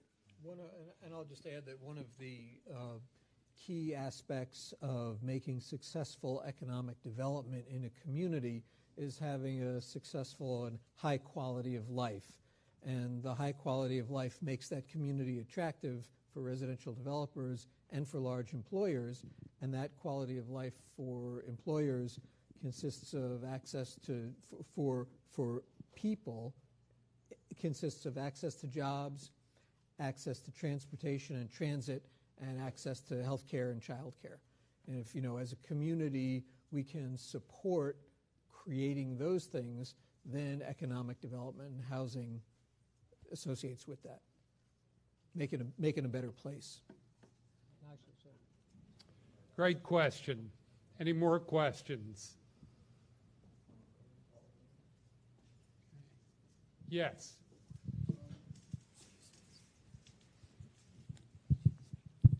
It seems to me that some of the better planned communities are some of the big master planned developments. You think about Central Florida, maybe Baldwin Park or Celebration or some of the larger developments.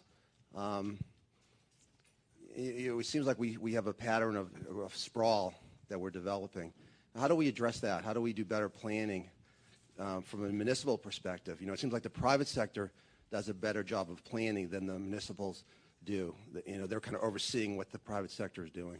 Yeah, mixed use and new urban uses and, new urbanist planning concepts are among the better concepts. I mean, Baldwin Park, while it's a good example, let's not kid ourselves about the politics of what happened to Baldwin Park, because the density ultimately got reduced by 50% because Winter Park, the town we're in, didn't want the high density right on its border and didn't want the traffic on Lakemont Drive. So they took over 1,000 units out of what could have been a very high density, mixed use, walkable community, and they sent those 1,000 units to Groveland. I think from Florida Housing for several years has creative, in their allocation of resources, looked for, close to transit, close to grocery stores, schools, doctor's office, things that were designed to, sort of be a proxy for having, developments be, in areas where there's infrastructure. One of the things that the Florida Housing did in recent years towards the end of my tenure was to put more decision making about where tax credit deal was going to go. If we've got in any given year in the 7 large counties in terms of population, we've got enough tax credits to do one deal each in Duval, Pinellas, Orange, Hillsborough, Palm Beach, and maybe 2 in Broward and 3 in Miami-Dade, which really is not much, and there were some local governments that had some really important projects, mostly revitalization of either old dilapidated public housing stock or some neighborhood revitalization effort where they're trying to focus stuff. So we allowed for the local governments to sort of pick deals. Over the last few years, those have been all revitalization type stuff, and at some point, probably in the not too distant future, that's got a potential from a bigger picture level to be a problem from all the tax credits can't go to really poor neighborhoods. So it's going to create at the state level, I think, more of a push on their part to try to get developments into areas of opportunity, which we saw earlier, local governments are already trying to do. And then you're going to have, which come with higher land costs, more NIMBY problems, infrastructure that's not, roads that aren't designed for, another 100 units. And so that's going to create, a new set of issues that will need to be solved. But I think those things will help with that issue. And I think with the help of Florida Housing and City of Orlando, there are, sprawl has been one of our issues forever.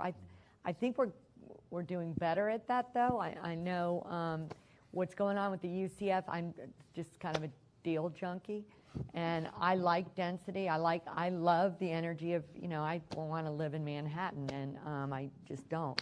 And but I love that energy, and I love, if we got to get some people off the roads. Your point is just a great one. But what's going on now, like in Paramore, with the UCF campus, and now we got to have jobs down there for people too. So that we're on that as part of Lift Orlando as well. But I think we're doing some pretty exciting. Susan was just out talking about SoDo. We've got some pretty cool developments with higher density, housing and commercial retail, all in one space. In Craig's redevelopment down by where the arena was formerly in Paramount, we got a UCF campus. So now we got role models there. We're bringing some pretty exciting projects that do have high density that I think are going to be game changers. And they were supported by Florida Housing. So I think we're doing better. Okay. I think we're going to end the questions there and move on to our last panel. But thank you again to Owen and his panel for an excellent presentation.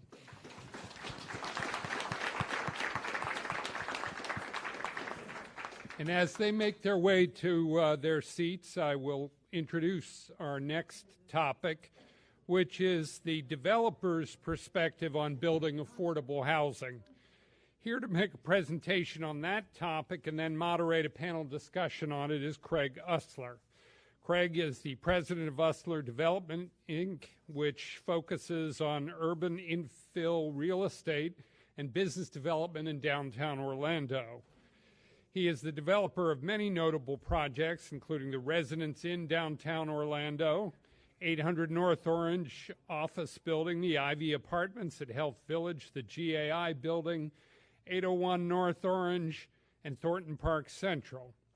And as Sandy just mentioned, Craig is leading the master development team for Creative Village in downtown Orlando and is also developing several vertical projects at Creative Village, including a $105 million student housing project that is now under construction. Craig.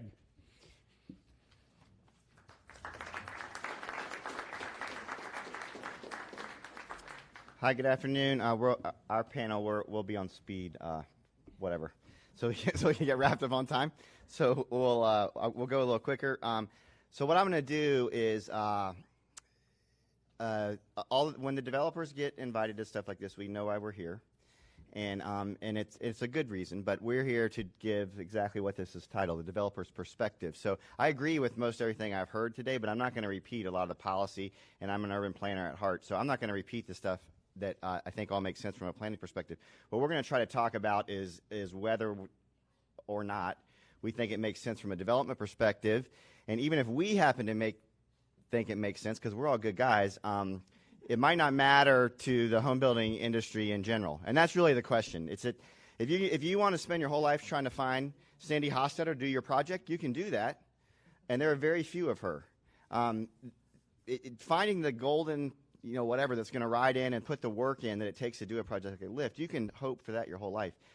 That person is likely not to walk through the door very often. So you have to make this stuff easy and profitable such that dumb old developers will do it. And I want to emphasize it, and I don't mean that in a bad way, but if you don't make this stuff profitable and where dumb old developers can figure out how to easily do it, then it's not going to get done, even though we hope that it would. It's the right thing to try to do. That's a different thing than getting it done. Okay, so let me say one thing a different way. Owen and I went over our presentations before, but I say the same thing he said, different way, okay? How many people moved to Central Florida last year? Or not moved. What was our population gains? 51,000 people population gain in our MSA last year. It's 140 a day. It's 6 per hour. So while we've been sitting here today, no, seriously. And so if half those people go to houses and half of them go to rental, there's an apartment complex of 336 units demanded every week in Central Florida. I mean, it's just an overwhelming. But I would submit to you, you don't like the alternative.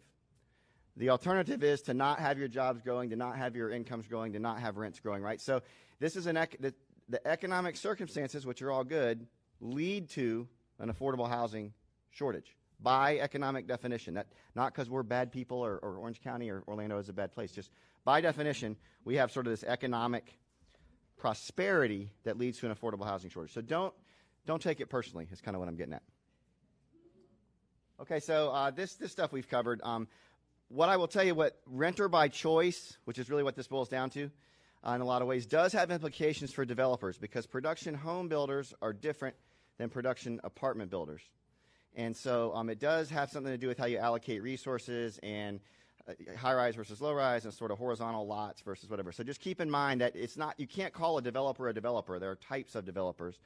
And Alex can't immediately redeploy all his assets to go build apartments or vice versa, right? So the market doesn't pivot that quickly. So if we end up having a fundamental shift from apartments to apartments from ownership, it just affects how the developer landscape lays out, right?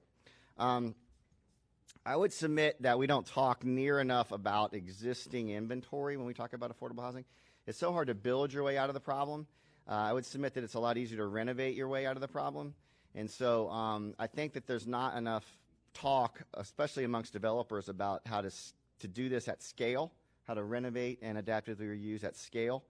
And I don't mean adaptively reuse like you see on TV as if there's a bunch of loft buildings around that we can all retrofit. If there are, let me know where they are. I'd love to do it, but there's not. It's not Brooklyn.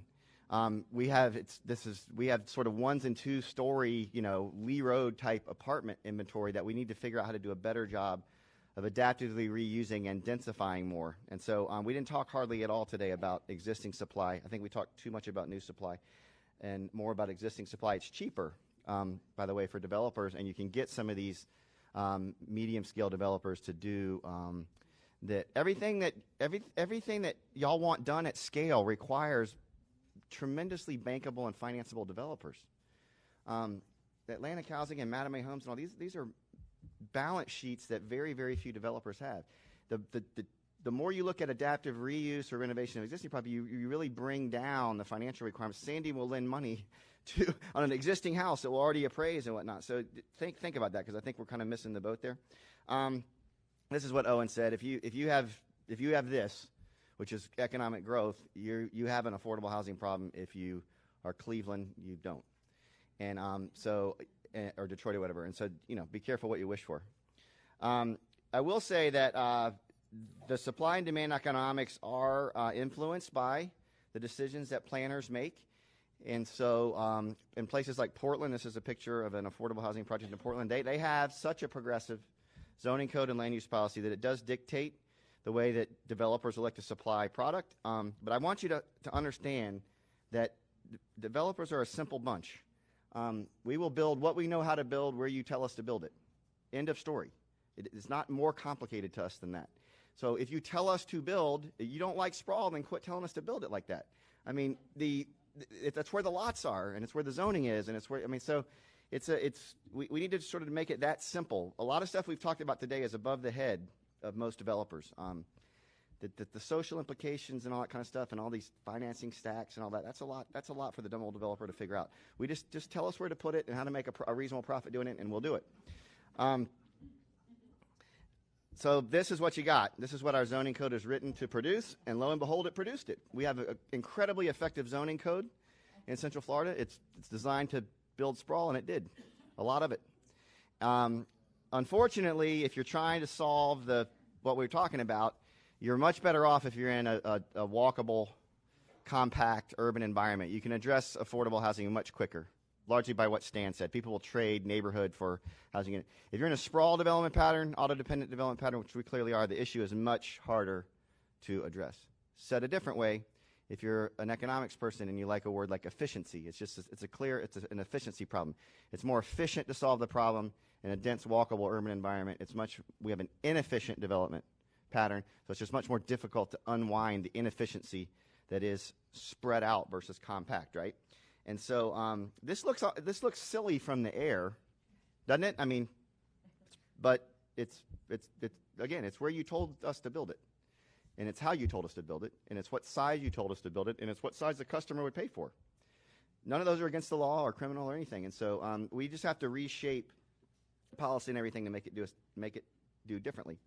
Okay, so I used the word production. We'll talk about this in the panel. I do want you to understand that the scale with which the system is rigged to deliver large-scale projects. So production home builders and apartment units of 200. You realize how much more brain damage it is to build 10 apartment projects of 30 units each versus one apartment project of 300? It's impossible. I mean, you would would I ever go build a 20-unit subdivision? Never. I mean, the brain damage in doing that is impossible. Whereas if you go build a 2,000-unit subdivision, now we're going to make a little money. And you told me to go build it. I'm going to build it right where you said. So, I mean, we have to understand that difference. Some of what we want, which is this small and medium-scale stuff, is tremendously hard to do. And there's not a very deep bench of people that do it. In the city of Orlando, we have a few people in Thornton Park and other areas that are active. And a few. I mean, if you said call the top 5 developers who are going to go do a nice little 10-unit townhome project, there's 3 or 4 people that we'd feel comfortable recommending you to. And so we need 300 of those people, not 3 or 4. So why don't we have any of these people? So part of it is zoning and whatnot set up for it. Part of it's uneconomic, and part of it is that we don't school it. So I had this idea about partnering with UCF and a small developer. Sandy's heard this piece before. A small developer degree training program, and then you pair this up with a consortium of financial resources and somebody like the city or a land trust, and you go build houses in Paramore. And this is something that, if you were 23 years old right out of school, would be exciting to you. It's the same way Scott and I, we went and interned at construction companies and development companies and whatnot. Well, this would be a way of you learning the business. And that's a way we could actually generate a deeper bench of small-scale developers so that we could make these 50-unit apartment projects or 10 new homes maybe a better approach. So I talked about adaptive reuse, and Alberto changed his language a little bit to make me feel better. But it's adaptive reuse of sites in Orlando. It's not buildings. It's sites that's critical. The city did a good job, just released, I don't know, Brooke, what you call it, but it's the catalytic site idea that if we can redevelop Fashion Square and places like that, that's adaptively reusing the site. It's taking something that was just a shopping mall and not very intense and over-intensifying it with a mix of uses and then requiring that some of those uses have affordable housing, right? So that's there's a project in Denver called Belmar. It's sort of a famous redevelopment of a shopping center into a mixed-use project, and the economics are off the charts, and it works. And the city did a good job on this. We're talking about tax rebates and a bunch of other stuff that they can use. And then the other way to do it is create a village. When you have created a village of 68 acres, when you're in the beginning of something like that, and you're the developer and you're naive and you think your project's going to be easy and fun and all those things, you're willing to accept someone telling you, hey, but make a certain amount of the units affordable, or make it, do TOD and whatever.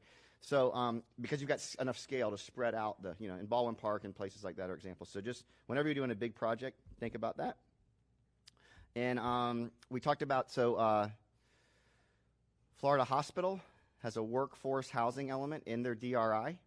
We built an apartment project for them, and we had to conform to a workforce housing formula for them. We need more people to understand the value of that. And we need more, and employers would if we explained it to them correctly. And Florida Hospital is a good case study to do that. We worked in conjunction with the city in doing this one. And then somebody talked about this already. They stole my next $1 million idea, but I had this idea a few years ago about Match.com for housing. But because what we have in housing is there's plenty of bedrooms. It's just they need to be matched correctly, right? So that we have people at the high end of the spectrum over-consume housing because they have enough money to. And you have all these unoccupied bedrooms and vacation homes and a bunch of other stupid stuff that nobody should ever spend that much money. But they do. I mean, and then you have people that don't have anywhere to live, right? So if you could match all that up the Match.com of allocating housing. We actually have plenty of places for folks to live. So I think it's an interesting way to think about allocation and efficiencies. I guess maybe this ULI idea about location efficiency lost kind of its momentum, but I really liked it. It was the idea that you should never look at 30% of your income in the housing decision. It really should be 50% of your transportation and housing cost. That's the true measure. People that think New York and San Francisco are unaffordable, that's not true. They're actually affordable because of the efficiencies of the transportation and where you can walk and the urban amenities that you can get for free and being able to go to Central Park and whatnot. The unaffordable places are Orlando and Phoenix and Las Vegas. I mean, it's suburban sprawl place. So we're kind of worse off if you take the transportation piece. It's not just about supply, but where you put it. That's the last point on here. So people in these meetings always just tell me about how many units we need. We need a certain number of units in the right place. It's not just about inventory. So, and density, Owen did good on that. Density doesn't mean, density is very expensive right now with what construction is, demand. Demand versus preference. I always struggle with how to explain this. A need versus want, right? So if you ask somebody if they go to church and you say like every Sunday, or right, they kind of over answer, right? They say, yeah, I go to church, and then if you really checked out how often they went, I don't know. Housing's kind of the same way. I mean, people act like they don't overconsume it. Or they say, if you won the lottery, would you go buy a McMansion? And they're like, no, I wouldn't. And lo and behold, they do.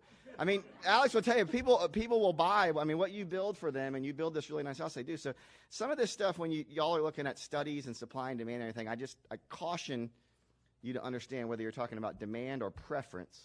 And then I caution you to figure out how someone's answering the question. Last couple points from the developer standpoint. I believe consumption is supply driven.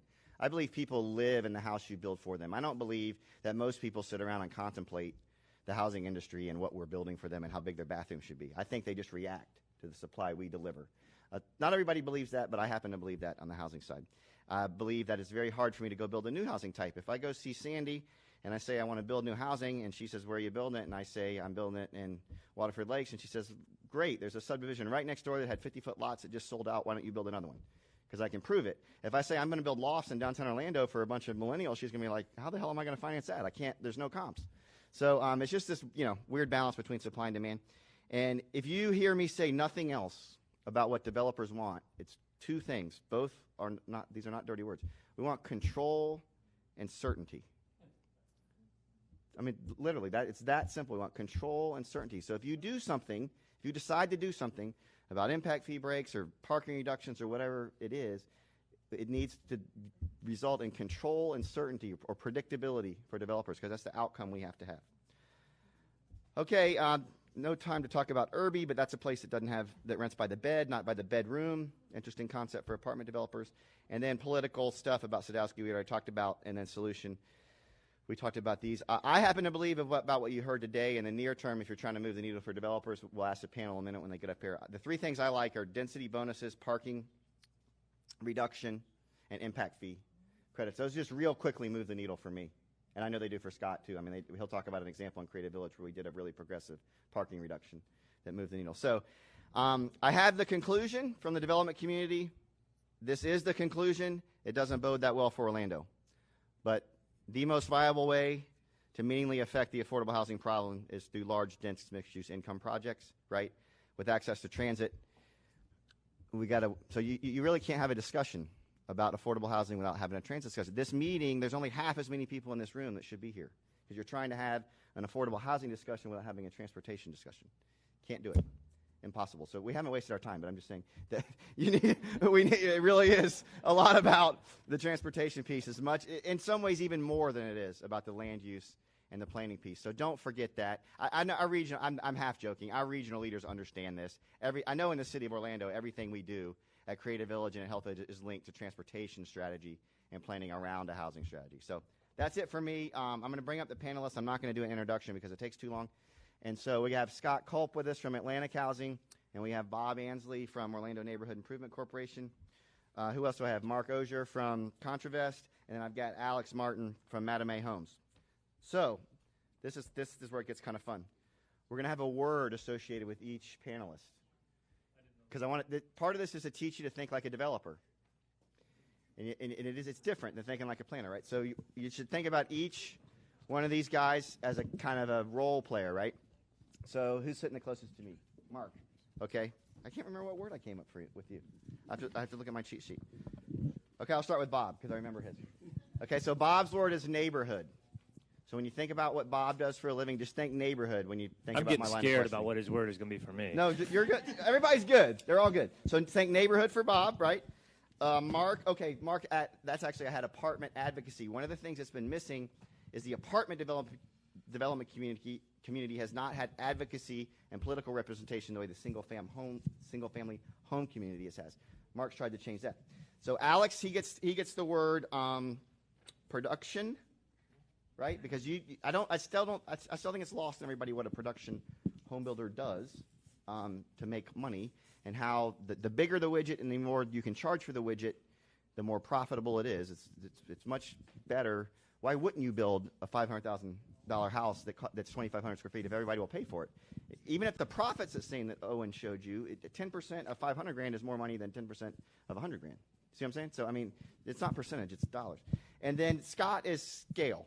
What you have to understand about Atlantic Housing, what they do a good job of is scale. We can have all these discussions, but you have got to deliver this at a scale that we weren't interested at Creative Village about talking to somebody who's going to build 100 units. And that doesn't, how many units does it lift? God bless Lyft, but how many units did you build? Total will be 320, but 200 on the first day. 320, the amount of work you have in that project to build 320 units. There's no offense to you, I'm just saying the amount of what you have to invest to deliver 300, I mean, you got to figure out how to do this at scale. So that's what Atlantic Housing has done to some extent. So, Bob, neighborhood Bob. Got it? Okay. Talk about, so Bob and I have known each other a long time, and I like City View. I like the success that City View has experienced, and so I want Bob to talk about City View and how successful it's been. Okay. I guess you can hear me okay. If you don't, raise your hand. City View is on 595 West Church Street. It's immediately east of the HD Supply Building, about half a block from the arena, west of the arena, and about a block east of the soccer stadium. And when there are events at both venues, we know it by noise and traffic. But it's a great, exciting place to be because of that. Quickly, it's 266 apartments on 3 acres, 8-story, 25,000 square feet of retail, and 1,000 car garage on that site, of which we use 600 spaces. We share the rest of it with HD Supply. We developed it in 2003 in a partnership with Bank of America, CDC, Community Development Corporation. Important thing to know is it's a half affordable. There are 5 different income tiers in the 266 units. Basically, half of it's affordable, half of it's market. And I just got off a text from the leasing manager. I wanted to talk to you about mixed income. The lowest rent occupied today is paying $432. The highest occupant rent is paying $1,760. The incomes range from $12,960.40 to $138,423. Now the lowest rent actually is $7,718, but they have a Section 8 voucher, so I discounted that just because they're subsidized. 95% physically occupied and 99% leased. So, and it's in what we call Paramore. And we were there before the arena. We were there before the soccer stadium and some other, and HD. Well, we developed at the same time as HD Supply or Hughes Supply. So we think it's very successful. The retail is 75% occupied. It's been below 50 for years, but recently we've finally got some critical mass. The courthouse is right behind us, federal courthouse, and so forth. And in the retail is a salon, a florist, Urban League, Chef Eddie's voted got the Foodie Award for the best soul food restaurant in Central Florida about a week ago, and a popcorn junkie, newest resident, and 3 restaurants. The point about City View that should have happened, I don't have the answer for why didn't this happen, but if you are an elected official or a planner or a neighborhood advocate and that gets built, and it's that successful, your response should be, thank you, I'll have another. How do you make that happen so much faster and so many more times? That happened 15 years ago. I mean, why aren't you jumping at the opportunity to replicate that by whatever means necessary? I don't care how much incentive. The fact that you knew it worked and it's that successful and you can report the numbers, to dilly-dally around about all these other new projects that have to sort of come from the ground up and put his team was right there ready to do another one. I mean, my answer to all that is, where's phase 2 and where's phase 3 and why aren't the stars aligned that once you get a successful, we don't get that a lot as developers. We don't get a whole lot of thank yous and a whole lot of go build the next one, right? So we need that. We get a don't build it in the first place and you're an a-hole because you're causing traffic. So, but I mean, that's really what the answer should have been to City View. Yeah. We should have had 5 more of them. We'd love to do that. Well, I know. A couple of more comments. All of these businesses are MBEs, and we felt very strongly that we were an anti-displacement strategy with the number of affordable housing. We actually increased the number of affordable housing units in Paramore with, I said it's half, so 133. We consider ourselves a connection to the neighborhood. With all, like I said, all of the businesses are neighborhood serving. They also serve the daytime employees and people who attend the events. So I know we're short of time. If you want to know about financing, it's very complicated, and you can ask a question afterwards. Yeah, we'll actually talk about that. So Scott, bring it forward to what you're doing at Creative Village. The name of the project at Creative Village is Amelia Court. It's 256 units of mixed income housing, and Scott's got way too many stories about how that deal got put together. But just talk to me about the theory. It sort of brings City View forward 15 years about what you think mixed income means now. Yeah, he gave me the word scale, and I think that just because I'm the guy who's been around the affordable housing industry probably the longest of people in the room, been developing affordable housing for over 30 years, and Creative Village was a real opportunity to see what you see in Jamie's workbook talking about transformation of households with regard to education, nutrition, health, those types of things. And what we're going to be doing downtown in Creative Village is going to help to do that. But I want to veer a little bit from the discussions there. Creative Village is fantastic mixed-use income, had a lot of opportunity and incentives and help from the city. The reason Creative Village has affordable housing in it is because somebody had the political will to say we require affordable housing in this location. That's how I can buy at a reasonable price, a price that an affordable housing developer can afford to pay with the rents that he was talking about, even in mixed income. My high rents on the market rate side aren't going to be like they are at whatever those big things that Craig builds on the other side, of I-4 are. My high rents might be $1,600 a month, and my low rents might be $400, like Bob was talking about. But I don't do that when somebody doesn't say you have to build affordable housing in that location. Why we don't have a requirement for affordable housing in Lake Nona, why we don't have a requirement for affordable housing in almost all of the major master plan communities in the Orlando MSA is a crime. Why we don't have every major large-scale commercial development required in some way to participate in their impact on affordable housing is a crime. So I think if I leave you with nothing else, because I could talk on this for hours, having been in this business for a long time, the most important thing is, and I hate to even call it inclusionary zoning because all the home builders want to fight against it. They don't like the name inclusionary zoning. Somebody like Brooke or somebody can come up with some kind of fancy name that is nice really name. Better for inclusionary zoning. But you need that. Creative Village and Craig and Bank of America CDC were willing at that time, and Craig said it maybe stupidly at that time. Naively, not stupidly.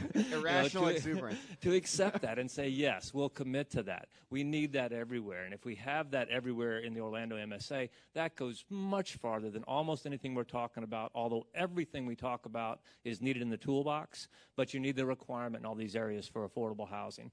The other thing I want to leave you with, because I'm only going to have 2 things because time is short here, is with regard to impact fees. Impact fees are going up astronomically all over Central Florida. Osceola County, you're great. We love you. We're developing lots of affordable housing. There's lots of demand down there. We've developed over 30,000 units, and we have several thousand down in Osceola, and we're 99.6% occupied today. But Osceola County's school impact fees just went up to the point where we're questioning whether we can do any more down there.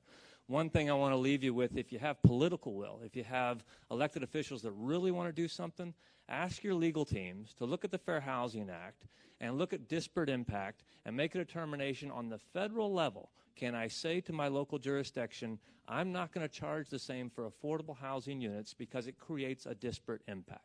Legally, they can do that, and they can tell the state I have to do that because the Federal Fair Housing Act says I should be studying this and making a determination that there's a disparate impact, and therefore my fees are not going to be the same as everybody else's. I'll leave it with that because I could talk on forever. Right. Thank you to Craig and Bank of America for inviting us in, and thank you to the city for all they did, reduction in parking, increased density, impact fee credits, impact fee, connection fee rebates. There's so much involved with something like Creative Village, but the real key is somebody once upon a time said, we're going to have affordable housing in Creative Village and we're going to require it or you're not going to build anything. We got we worked with the city and Scott's team to get about a 40-something% reduction in the parking requirement. If you're building urban these days and it's near transit, that's something that you ought to do. And it structured parking these days is $15,000 a space. I mean, this moves the needle on rents and development costs. So do not discount this idea of really taking a hard look at waiving parking requirements. It matters. Okay, so Alex, again, I want to speak to mindset. This idea that if you're a production home builder, you go where the zoning told you to go. You build lots. You build a product. The person why wouldn't you build it? The person buys it, and so I think I really think there's this disconnect that somehow we act like he's not building for somebody. He's not building for a ghost. I mean, this person shows up, they write a check, they put 25% down, they get a mortgage, and they move in, and he builds another one. And I don't know why he would stop doing that just because he feels bad that we have an affordable housing. I mean, so you've got to change his world a little bit. So, I mean, I just want everybody to hear about how you look at what you do for a living and how you decide where you go and how you make a profit and things. That's a great question. Mattamy Homes may not be a household name. We're the 6th largest builder here in Orlando. We're the 25th largest builder in the United States. We build a lot of homes. We build about 800 to 1,000 homes here in Orlando. We own and control over 10,000 lots here in Central Florida alone.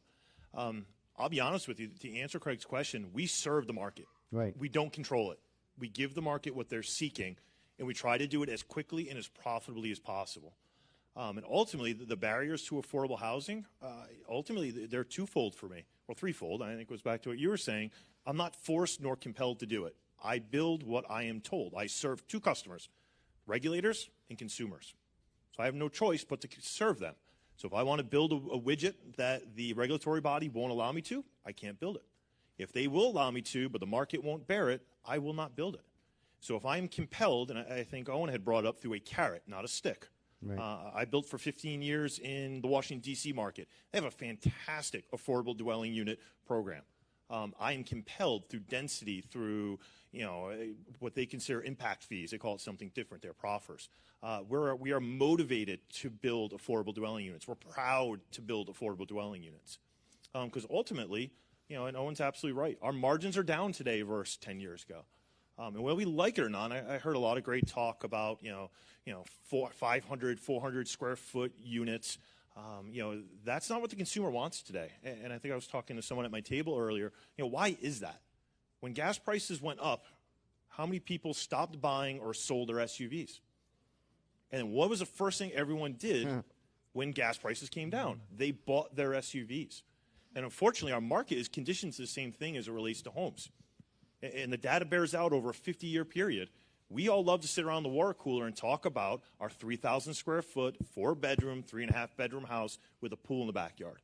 Americans may not have it right, but that's who we are.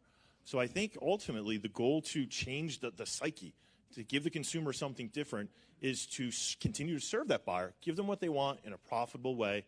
I think Craig called it certainty and control. Mm-hmm. I call it boring and predictable. My Same business thing. needs to be that way. My margins are not big enough. I make my money on the volume. Otherwise, I'd build $100, $2 million houses a year. I build $800 to $1,000, $320,000 homes a year. So ultimately, my message to this group here, especially those on the regulatory side, regulatory has to give us a reason to want to build affordable housing. They have to reduce the time it takes from when I close on a property. Now, keep in mind, in the development world, You know, I had a deal come across my table. I won't sidebar for too long. My land acquisitions director brought it by. Anyone who's ever used Excel, when you have a bunch of hash marks, you know, it tells you something's wrong with the spreadsheet. Right. And I tell myself, no, something's not right here. He goes, no, it's because the cell's not wide enough to factor in $1 billion of cost. One project, $1 billion of cost. Think about that. That's a ton of money that, you know, my shareholders are putting out there for me to turn a profit on, which albeit is actually fairly modest. So I think regulatory, from a timing standpoint, it takes entirely too long from initial meeting with a municipal official to stamp plans to try to get a shovel in the ground, and it's wildly unpredictable. And then the other side of it, there has to be a carrot. There has to be a reason to make private interests want to spend their hard-earned money on something that fits the greater good. Because the dollar is what is our gospel. And ultimately, we want to be altruistic. We want to do better, but can't do it at a loss.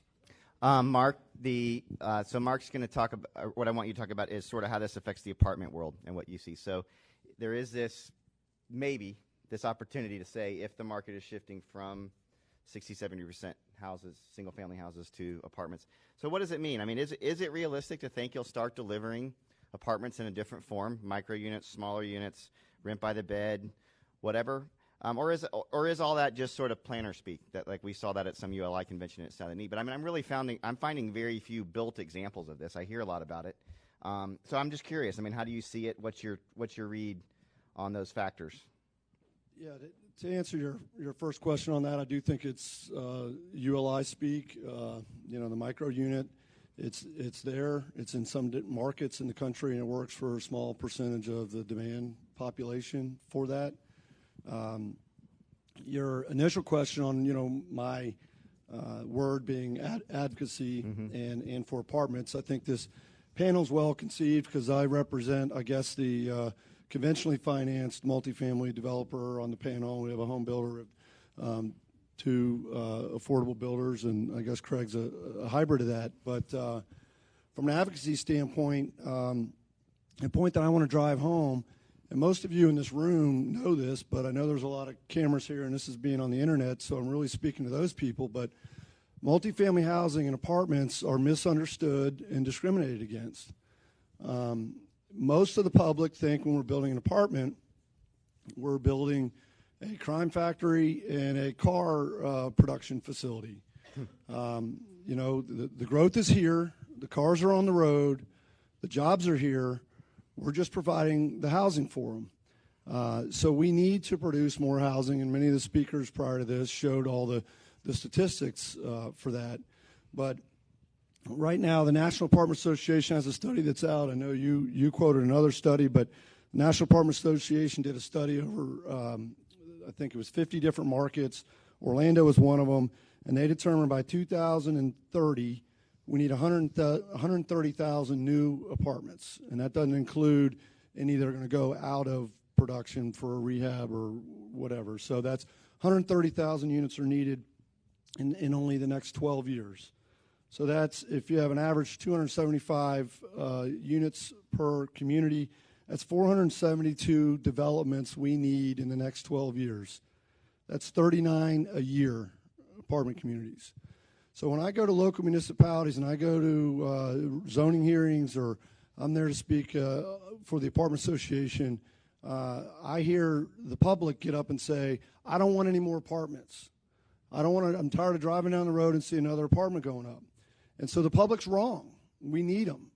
And so we need to advocate as a group, especially in this room, with municipalities, with not-for-profits, with government entities, with various associations that are all involved in this industry, to change the rhetoric with the public. We need apartments.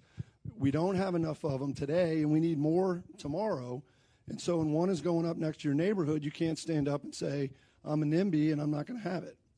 So the education part of this is one of the goals for the county is brought up.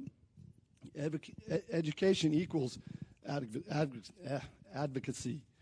And so my last 30 seconds on advocacy, as everybody's talked about here, is the Sadowski Fund. Yep. We have the solution. We had the solution. It was brilliantly put together decades ago. This group, every developer, anybody who revolves around a real estate transaction is paying into that fund. is paying and has paid into that fund, and the money is not going to the intended use. So Craig must have seen my SAT score. I'm just a dumb developer. I'm not smart enough to do the affordable housing, but we have affordable housing developers all over Central Florida and all over the state that know how to do it, want to do it at a greater scale, and they won't do it because they can't get funded for it, but the money is there and the money is in Tallahassee. So every interest group here and on the internet needs to get with their local politician and have these discussions and not have that fund rated, because the solution is here, it's active, and it can be put in place. Okay, so we're supposed to do, are we supposed to do Q&A at the end briefly? So I'll just go ahead and facilitate it rather than having Paul do it, and then we're going to have you or somebody wrap up for a few minutes, right? Okay, so we'll take a couple questions really for the panel, but I'll facilitate them. And if anybody just wants to talk quickly or I can hear it, I'll repeat it if you want to know anything from us, or if you think of all us developers are just a crazy bunch and there's nothing you can do to fix us, that's okay too. We've been called worse. Question to the apartment developer. Would you not agree that apartment people, I think the consumer is just tired of seeing apartments that look like apartments, and to change that look of that widget, how would it affect your bottom line? Yeah, so the question was about, it's a good question, and Alberto talked on this, and I think we have to address this as single-family home builders and apartment builders. So one of the reasons that sometimes people don't like things and they complain about things is because they don't, they have maybe, hopefully, a somewhat outdated version of what sprawl or what production apartment looks like or affordable housing looks like, and they don't know the quality of architecture that Amelia Court is, right, or something. And so that's a good point to speak to and how you're addressing that. And it's a fair question because I think it has a stigma of an ugly apartment project or a cheap-looking affordable housing project. Yeah, I think it's real important that we're on the cutting edge with regard to architecture and the construction of the buildings. I think it's real important that the families that live in our communities are proud of where they live, and that every household, whether it's a single mom or a single person, is proud of where they live and feels like they're part of that community. And being part of that community is part of this mixed income approach like we have at Creative Village, where you won't see the difference. You won't notice the difference between the apartment community that I'm developing and the one that he's just selling 2 blocks down the street that's going to be charging 3 times as much as the one. You won't notice the difference. If you were driving down the street, you would not know. And I think that's important. But along with that comes the need for the resources. I can't build that innovative approach that City of Orlando wants, their ARB wants, that Craig wants in Creative Village. I can't build the quality of construction that's going to last long term if we don't have those resources. The resources come from a myriad of different places. Reduced land costs because you've said affordable housing needs to be there. Reduced impact fees because you've said you're going to create a disparate impact if you don't reduce the impact fees. Reduce parking ratios. There's a number of different things. And then don't let them raid the Sadowski funds. We can do all that, provide the best apartment homes, look as good as any luxury apartment home you have that isn't overdone anywhere in the country. I will also make the, one of the things you could try to talk to everyone about, luxury developers included, is if you make, I don't know about, I haven't quite quantified this yet, but I believe order of magnitude, I think it's about 10 or 15%. But if you make the neighborhood the amenity and you don't have to over-amenitize luxury apartments, you can save maybe 10% on development costs. And so if you recall back when we were doing so much work in Thornton Park and we built a lot of condos, we built them without swimming pools and without their own weight room and everything. And sort of the idea was, well, we're going to build a great neighborhood and the restaurants in Lake Eola and everything were your amenity, and people would still pay a premium to be there because the neighborhood was good. I still believe that, and I still believe that at a place like Creative Village, if we put a nice central park, then you know Scott's able to build his mixed income housing project without a pool and some other things, but the neighborhood's so good, and you know, and the coffee shops around the corner and everything, that it's still this real high quality of life for everyone. So it's almost like we kind of lost that. The developer, it sometimes internalizes what we don't have externally if we're waiting for the coffee shop or the workout place to come in. I think we need to do a better job of you understand that because you're going in places where you're sort of drafting off what we're building, right? But I don't want to take other people's time on this, but I heard one, and it fits right into the question here. I heard earlier talking about affordable housing and the need for accessory dwelling units and greater density and land development code changes, and all those things are wonderful. But Seaside has all those things and has zero affordable housing. Right. You know, all those things are great, but if you don't require the affordable housing, you're going to get just more expensive, really very nice, expensive mother-in-law you know, quarters, higher not- density, different development regulations. A very expensive man room. But no, I mean, and that's somewhat tongue-in-cheek. But I also would argue that, and Terry mentioned Baldwin Park. Okay, so people a lot of times tell me, because I'm a new urbanist guy, and Seaside, and someone says, well, it's so, yeah, Seaside's great and Baldwin Park is great, but it's so damn expensive. And the reason is because it's so good and there's so little of it. If you had more of it, and we built, and there was 50 Baldwin Parks that all had an affordable housing requirement in their zoning, then it wouldn't be expensive. I mean, when you build good urbanism, and the mother-in-law quarters is so attractive, it's almost like by definition it can't be affordable. Whereas if we had a lot more of it, it would matter. So I mean, you can't ignore this idea that you just have to have more. That's the old supply and demand argument. Okay, who's doing the wrap up? You, Paul? Okay. Thanks, everybody.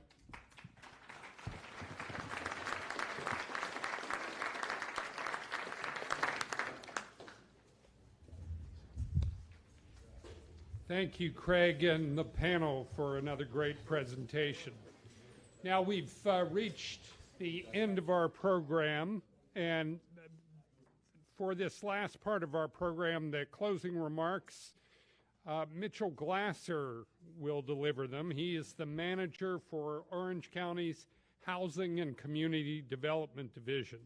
In that role, Mitchell is responsible for administering $25 million in federal and state programs for the county. He has more than 25 years of experience with affordable housing and community development programs and serves on various boards, including the National Association of County, Community, and Economic Development. Mitchell.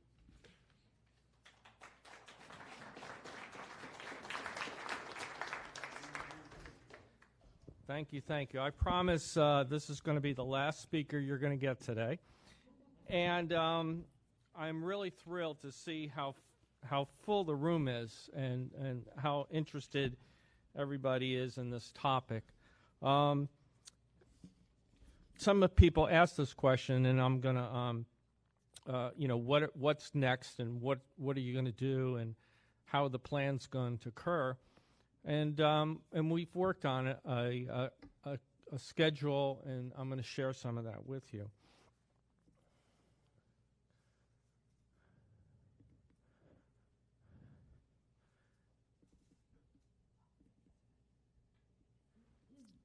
So for our next steps, we've completed this is 2 years worth of work. The summit, workshop 1, 2, and 3.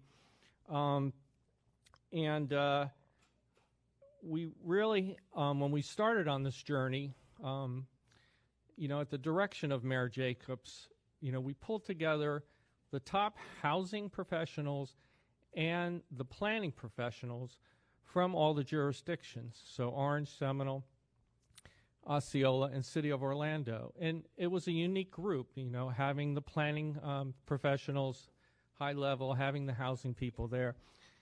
And when we started on this journey, we really didn't know where we were going to end up. And the fact that we ended up where we are today, I think is really a testament to the hard work that everybody did, the collaboration, the brainstorming, the research. And now we want to see where we go from here. So we are going to be producing an executive summary report on May 18th, next month. And it's expected that each jurisdiction will take that executive summary report with a local implementation strategies that they choose to take to their local planning and zoning boards and eventually to their county and city commission to start working on their short-term plans. We are still going to meet as a group, a regional group, quarterly, update each other on our progress, see where we can continue the collaboration, and see how the progress is going in implementing some of those strategies. So to have a regional group like this working on an issue that is so important in community, I think is something that has been a testament to the jurisdictions, the elected officials that have supported us, and our desire to make a difference in this community and face this crisis head on and see how we can make a difference in the housing options in our community.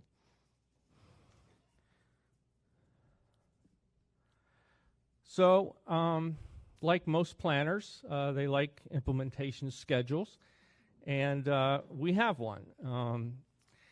And as you can see, what the work that has occurred, and what we're going to be working on in the near future, and then into the long term.